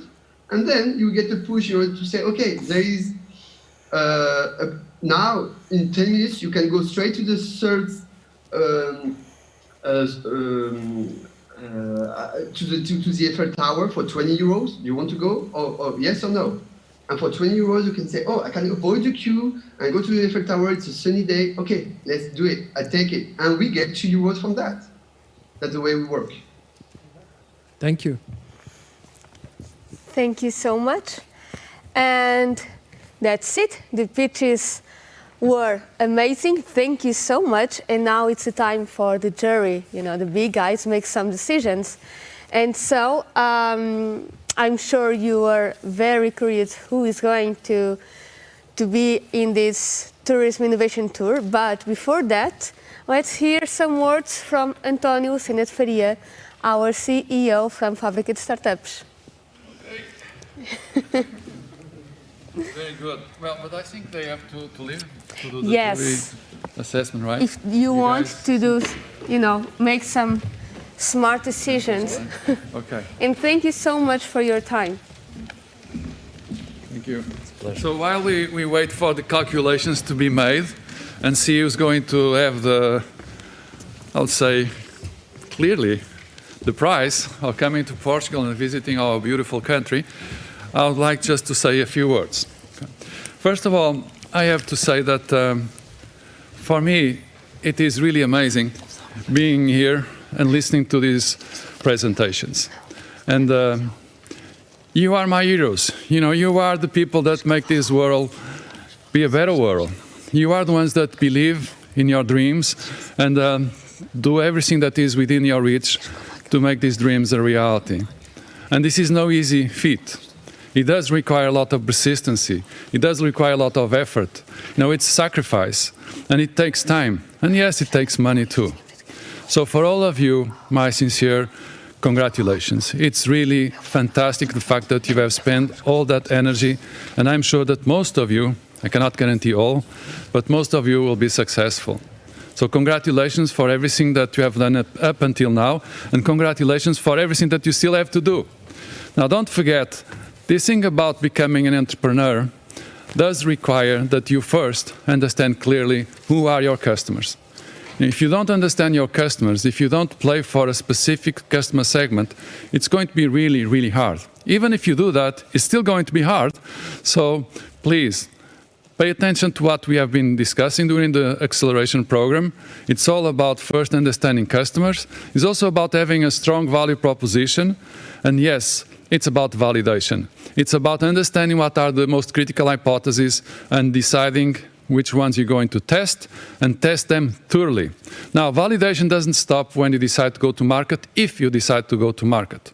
Validation is something that you have to live for the rest of your lives, until the day you decide that the business is done, and it's time for you to move and do something else. Or something else can also happen. Now, talking about that, I would like just to briefly, and that's my only, let's say, less enthusiastic message today, is the fact that we are here today on an empty theater. Okay, I'm on stage, and in front of me I have all these cameras, and I have just a few people. But we have been here before, and before we had the room full. And one of the persons that has been always with us is Clara Braga da Costa. Now, Clara was an amazing person. She died a few months ago, and she will surely be missed. And I could not be here today without remembering her. She has always been with us, helping us as a mentor, and also helping us in terms of investment. So thank you very much. We will miss you a lot. Now, regarding what I can tell you, Marta asked me to do this speech because we are not sure how long it's going to take to do the math, which is a little strange given that today we have all these computers, right? But the fact is, there is a lot of criteria. We saw a lot of presentations, and we want to do it fair, and we want to make sure that in the end, the team that gets the most points from the jury is really the one that is going to be here with us. Now, obviously, it's not just that team. That team, the benefit is all expenses covered, but everyone else. I do hope that you remember us and you come and visit us. You saw some amazing pictures. You even saw the picture of our office right there next to the sea. You just cross the street and you can enjoy the sea. So come and visit us, even if you are not the winner, because in the end, you are all winners.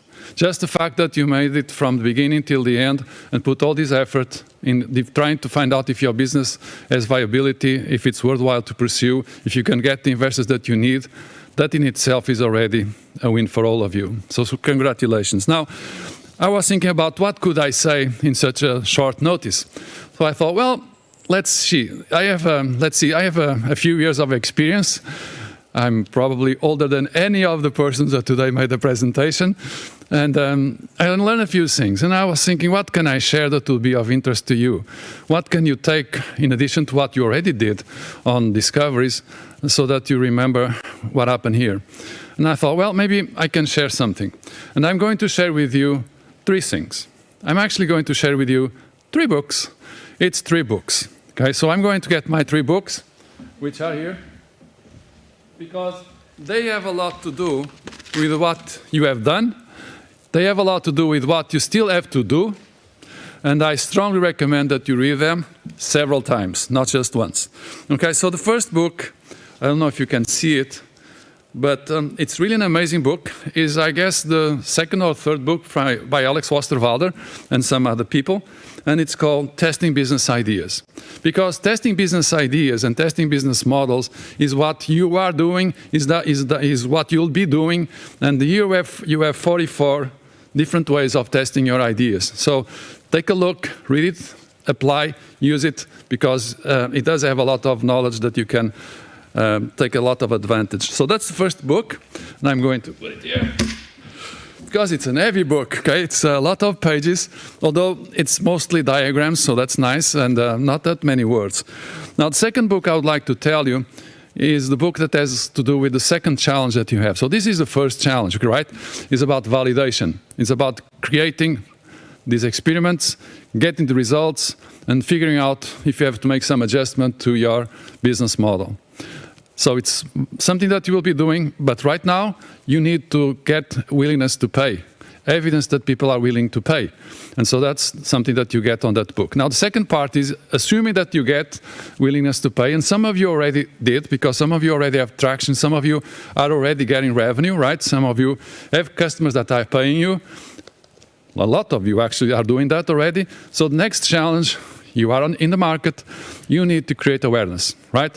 So you need to get more people interested, people aware that you exist, and people coming to you and then moving along the funnel until they finally become your customer. So for that, I have one recommendation, and this is a book from Russell Brunson. It's called .com Secrets. It's really a nice book. By the way, I have nothing to gain in any of these books, but they have a lot of knowledge. And if you just apply what you have on these books, I'm sure that you'll do very well. So .com Secrets is really about traction, how to get traction through a set of steps. Okay, so it has proven to be very, very effective in terms of getting customers, so I strongly recommend that you also go through it. Now, I could not finish this presentation, small presentation, without Michael Gerber.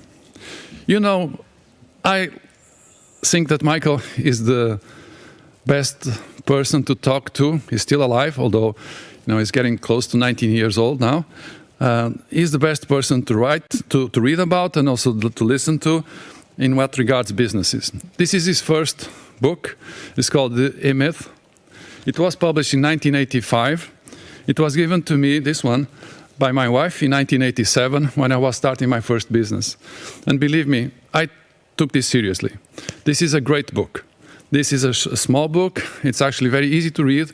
Tells a story, and it's a story, first of all, why most businesses don't work. Now, you don't want your business to not work. You want your business to work, and you want your business to work well. So if you pay attention and read what Michael wrote on this book, I'm sure that you will be able to do it. Now, there is one part in particular that I think you should always remember. You are entrepreneurs. You are entrepreneurs. You are starting a business. But you are starting a business because you want something. Often is about being the master of your destiny. Often is about you making the decisions. Often is about you having freedom. Freedom to decide, freedom to choose, freedom to live your life as you wish.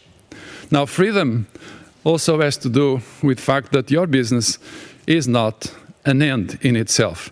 It's a way. It's a way. It's a way to get someplace.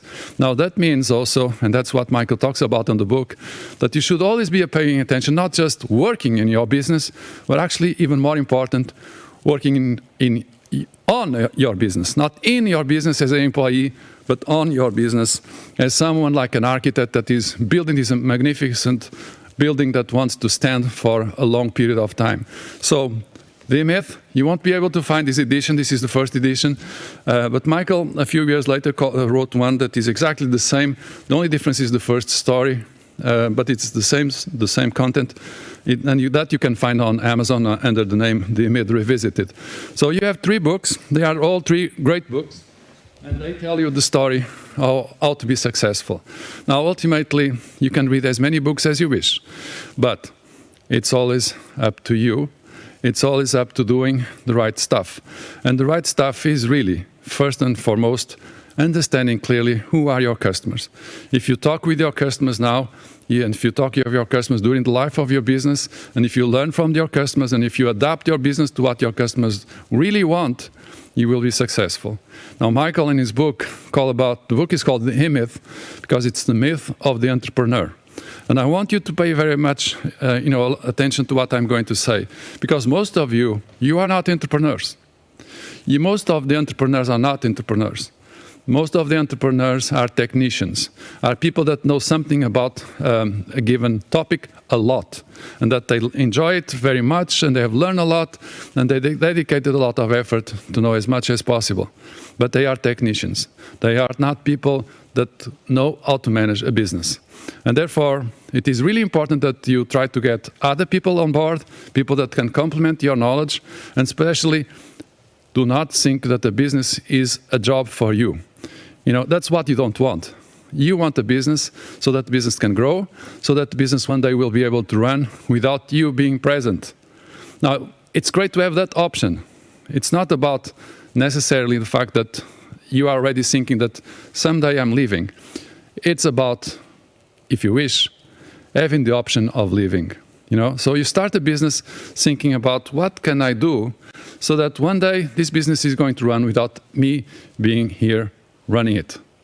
You don't want to run the business, you want to build the business, and you want to make sure that other people are running it for you, because that will give you one more option in life. And being an entrepreneur for me is all about having options.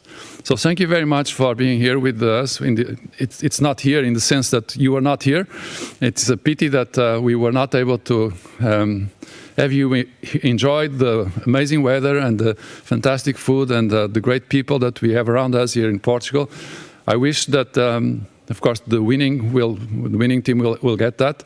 But I hope that all of you also give us the chance of coming to Portugal and letting us know personally. Because, yes, it's true. We have this amazing technology available. Zoom is fantastic, but there's nothing like us being together. And so I really hope that all of you, as many of you at least, can come and visit us and stay with us and learn about our culture and learn about our country and learn about ourselves. And we have some things to tell you too. And more importantly, we also have a lot to learn from all of you. So I would like also to just say a few words regarding our team. We at Fabrica Startups take this thing very seriously. For us, this is a passion. For us, it's about helping people become successful entrepreneurs. It's not just about entrepreneurship, although we believe strongly that entrepreneurship is critical for the development of any country. And our dream is to have many, many, many, many more entrepreneurs. That's our dream. That's our mission. That's what we want to achieve, is to have many, many entrepreneurs. But we also want to have entrepreneurs that are sustainable, entrepreneurs that can actually earn a living, entrepreneurs that, because they understand clearly the customers, they are able to generate revenue, and of course that revenue is what they need so that they can compensate for the cost and have a profitable business. So we have an amazing team. It's a small team, completely committed to what I just said. Marta is incredible. She's always running from one place to the other and putting up with me, sometimes answering calls in the middle of the night, often on weekends. And she's really amazing. And next to her, of course, Patricia. Patricia has worked heavily in terms of making this event, like other events, successful. So I also want to thank Patricia, Martin, Patricia. And of course, I could not forget Lara and Federico that made these amazing presentations. They talk much better than myself. So that was fantastic. I learned a few things today also from all of you and from the two of you especially. I also would like to thank Lara. Already did that. I also would like to thank Rita and Joanna and Daniela. Thank you very much. You know, this is, for us, it's something that we do with pleasure. We put a lot of effort into doing these programs, and we try to do them in the best possible way. But ultimately, it's all about people. Now, we look at the business process, and I always talk about business process, of course, because I truly believe that the best way to start once you have an idea. And we always talk, okay, about customer segments, about value proposition, about channels and customer relationships and all revenue stream, the right side of the business model. And we ourselves, do we still have a... Okay. Okay. I was just wondering if the, whatever calculations they are doing, it seems to me like they are, spending a lot of time. Should be just adding a few numbers, but, maybe we forgot the Excel spreadsheet.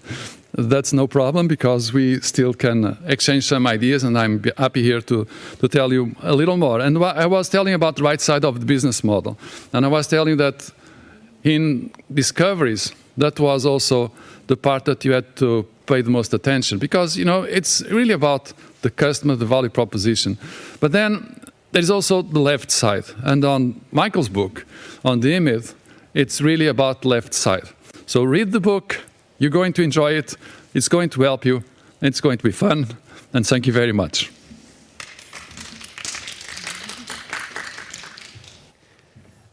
Thank you so much, Antonio, for your words. We at Fabricant Startups are really, really, truly lucky to have Antonio as our CEO because first and foremost, if it wasn't for Antonio, we wouldn't be here helping you accelerate your business through all the world. And because the wisdom Antonio shared with you is something he can share with us regularly. So thank you, Antonio, for the words, and thank you for helping Discoveries becoming a reality through all these years. Now, we already have the results for you, but we are going to make you wait just a little more because I know you are impatient. We are here too. But because I don't know the results, so I want to know too. I'm curious. But before, we need to show you a recap, another recap of Discoveries, where we asked all the team members to say one word that described their experience at Discoveries 2021. So here it is, and we will watch it, and see you soon.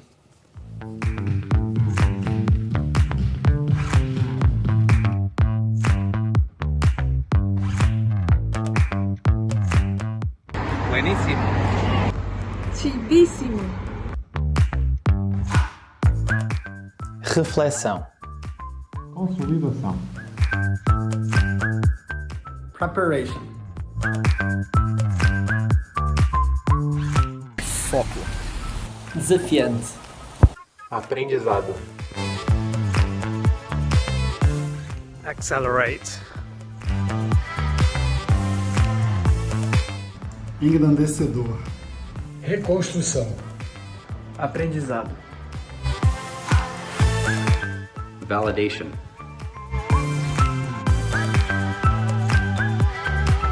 Escalabilidad. Crecimiento. Transformación. Sagacidade. Reflexão. Validação.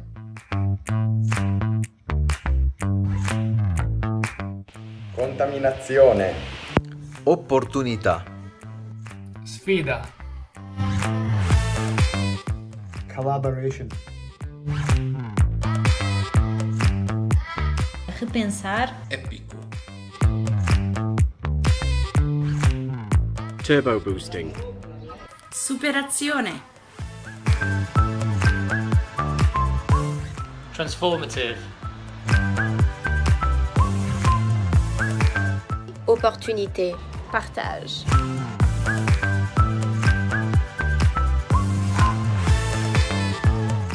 ಸಿದ್ಧಾಂತಂ ಸ್ವೀಯ ಆವಿಷ್ಕರಣ ಸಕಾರಾತ್ಮಕ ಚಿಂತನ ಜೀವನಕ್ಕೆ ಬೆಳಕು ಪ್ರೋತ್ಸಾಹಿತ प्रेरणादायक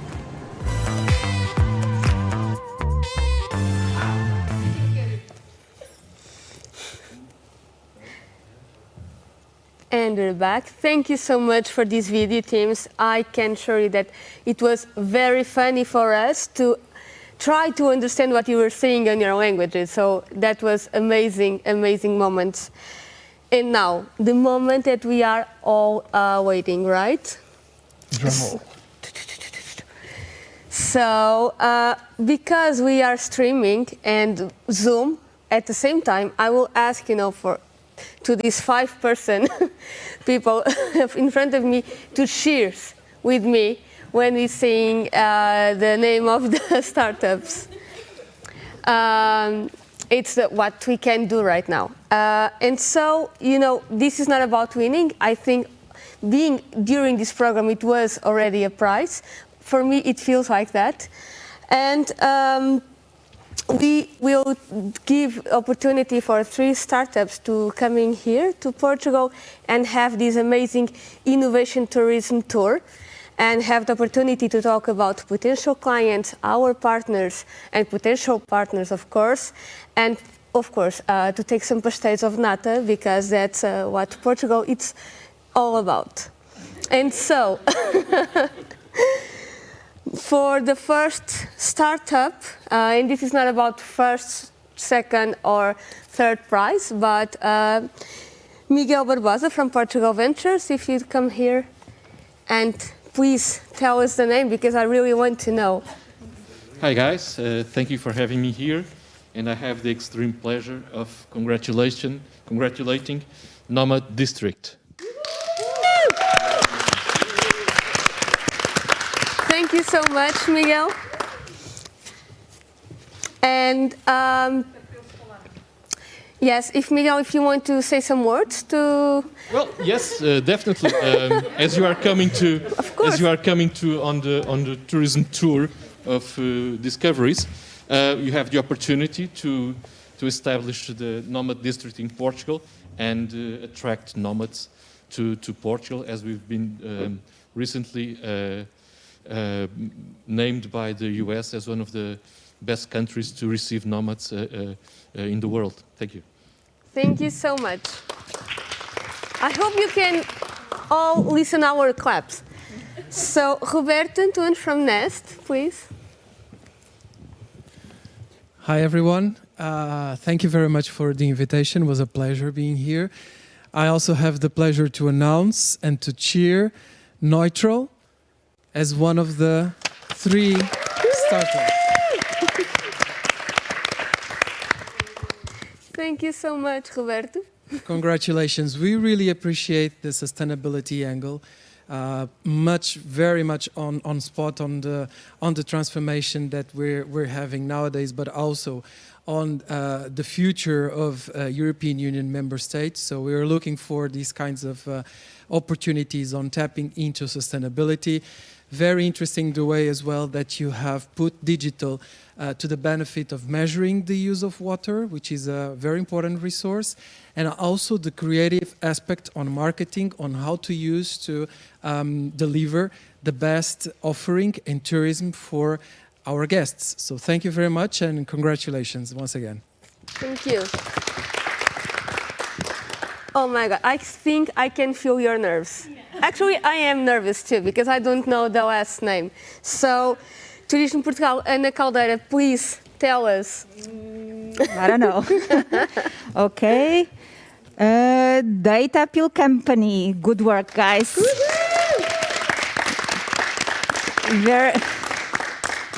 I'm very proud to have a solution for data management and information management. Thank you. Hope to see you soon in Portugal. Thank you. Thank you so much. And now we want, of course, to hear the teams. Please. So the first team, Nomad District, right? Mm-hmm. Please tell us some word. Give us your party, your moves. Thank you very much. We are super excited. Good. Tell us something more. You need to see, your party dancing. Yeah, looking forward for those pastéis de nata.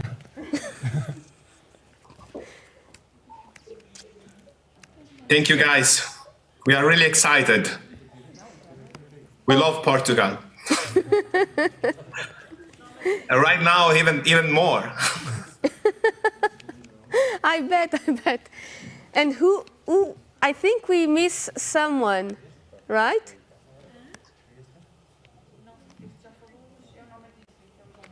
So we already heard the party moves and excitement of Noma District. Neutral? Just being sustainable and quiet over here. Thank you, everyone. And who's Thank you, left? guys. And data appeal.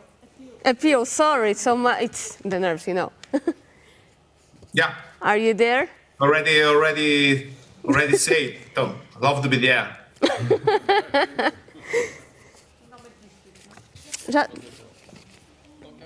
Okay, thank you so much. We want to say some thank you.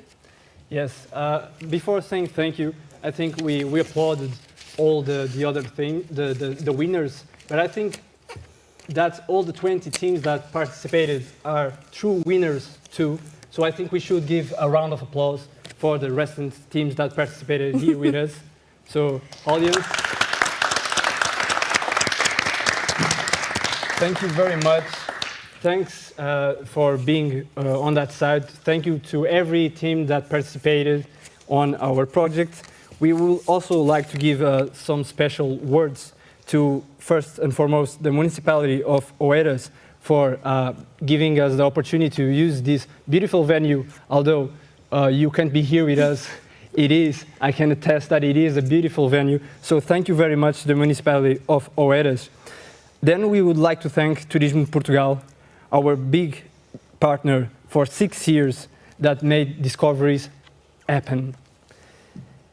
And also would like to thank Nest and Portugal Ventures for taking part of the jury and for all the collaboration with Fabricate startups through all these years. Really, thank you so much. And of course, last but not least, I'd like to thank you, the Fabricate Startups team. It's actually my team too, but thank you so much for all the support.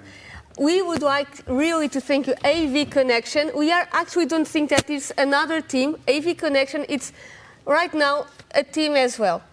We are the same team. And of course, all the teams that were here and were with us on the last month, it was amazing. Thank you so much. And I think it's a wrap. Yes, and thank you all that watched our stream, that kept watching. I hope you enjoyed it as much as we did. See you next year. Thank you. Thank you very much. Thank you. Thanks, everybody. Thank you. Congrats to all. Thank you, guys. Bye, guys. Bye. Thank you. Gracias, felicidades. Bye, guys. Bye, guys. Thank you. Bye to all.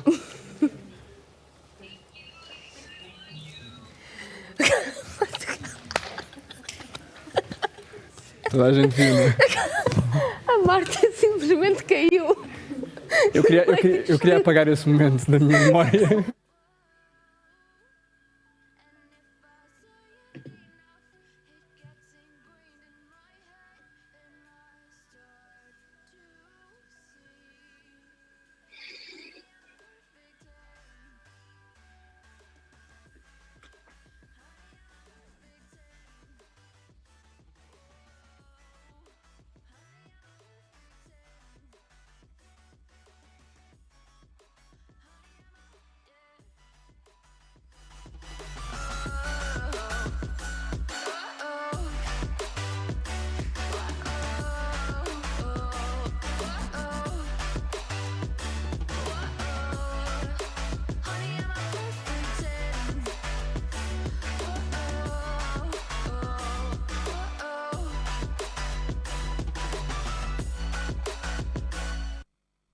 Terra Nostra apresenta...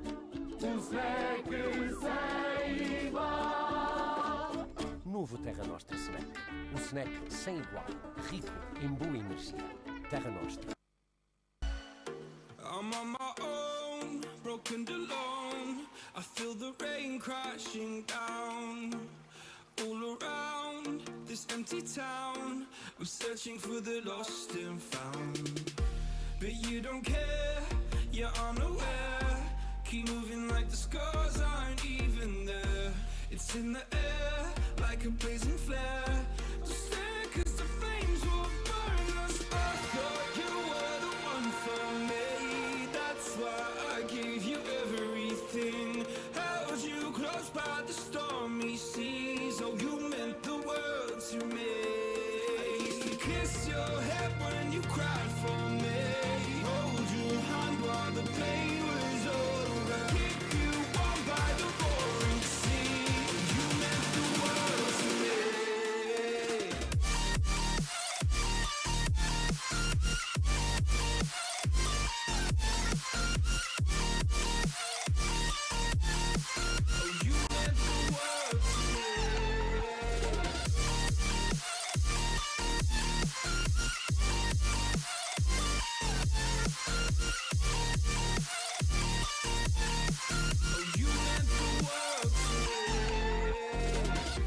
My darling dear, you're never here.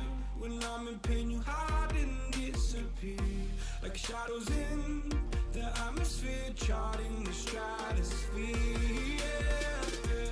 I prayed for you and kept you near, in hopes you'd chase away my fears. I'm on my own, you made it so, and now I'm chasing nightmares too. I used to run with you through the great big leaves, laugh at you when you laugh at me.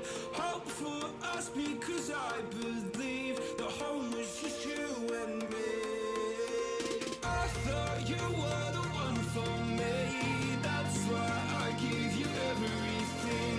Held you close by the stormy seas. Oh, you meant the world to me.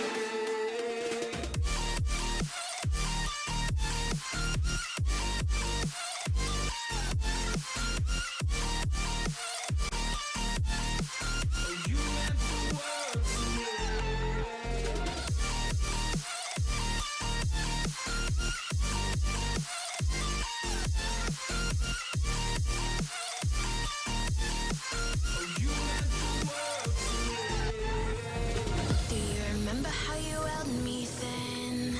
Now you got me reaching out.